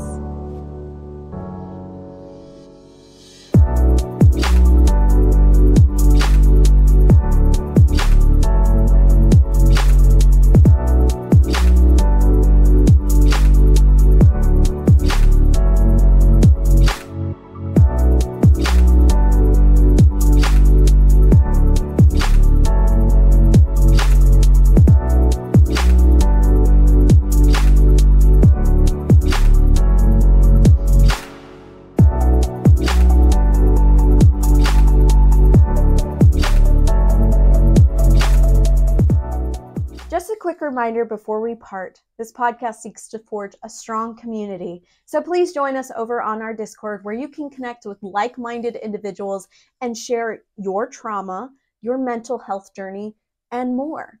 We have a pets channel where you can share your furry friends. We have a Minecraft server where you can come game with us. And we have a meme channel where we pick a couple memes of the week and we post them every single week on our YouTube channel. So please come check us out on our Discord, where you can connect with other people. At the end of every episode, we spin our wheel of emotions to learn a new feeling and how it correlates to trauma. All right, there's our wheel of emotions. Let's get it on. Let's see. Let's zoom in. Enhance. It's on amazed. That's like one of the first times we've ever gotten a surprise emotion, a green emotion. So amazed. When you're going through trauma, you can feel amazed at what you're able to accomplish. I, for one, am in awe with myself sometimes with the amount that I can accomplish from day to day while still feeling like shit. If that makes any sense to you. When I was first going through the thralls of PTSD, when I was first diagnosed and I was unable to function normally. I think I'm still unable to function normally, but I've gotten a lot better. And I'm truly amazed with how far I've come. And there's still so much I have to go through to continue to heal. But I am intensely proud of myself at what I'm able to accomplish, because PTSD, for me at least, can really feel debilitating. And some days I struggle to even brush my teeth. And then other days I'm here. I'm making this podcast. I'm editing videos. I'm making graphics. I'm connecting with you guys. I'm hearing your stories. And I'm amazed with the things that you guys have gone through and how far you've come and how you've transmuted that pain into purpose and how you're not letting it stop you. I am truly inspired by your stories, and it pushes me to keep going. It pushes me to keep pursuing the things that I wish to pursue, and it enables me to feel like PTSD is not going to hold me back. My trauma is not going to hold me back. I can do so much. And I'm so grateful that I didn't give up. And I'm so grateful that you didn't give up.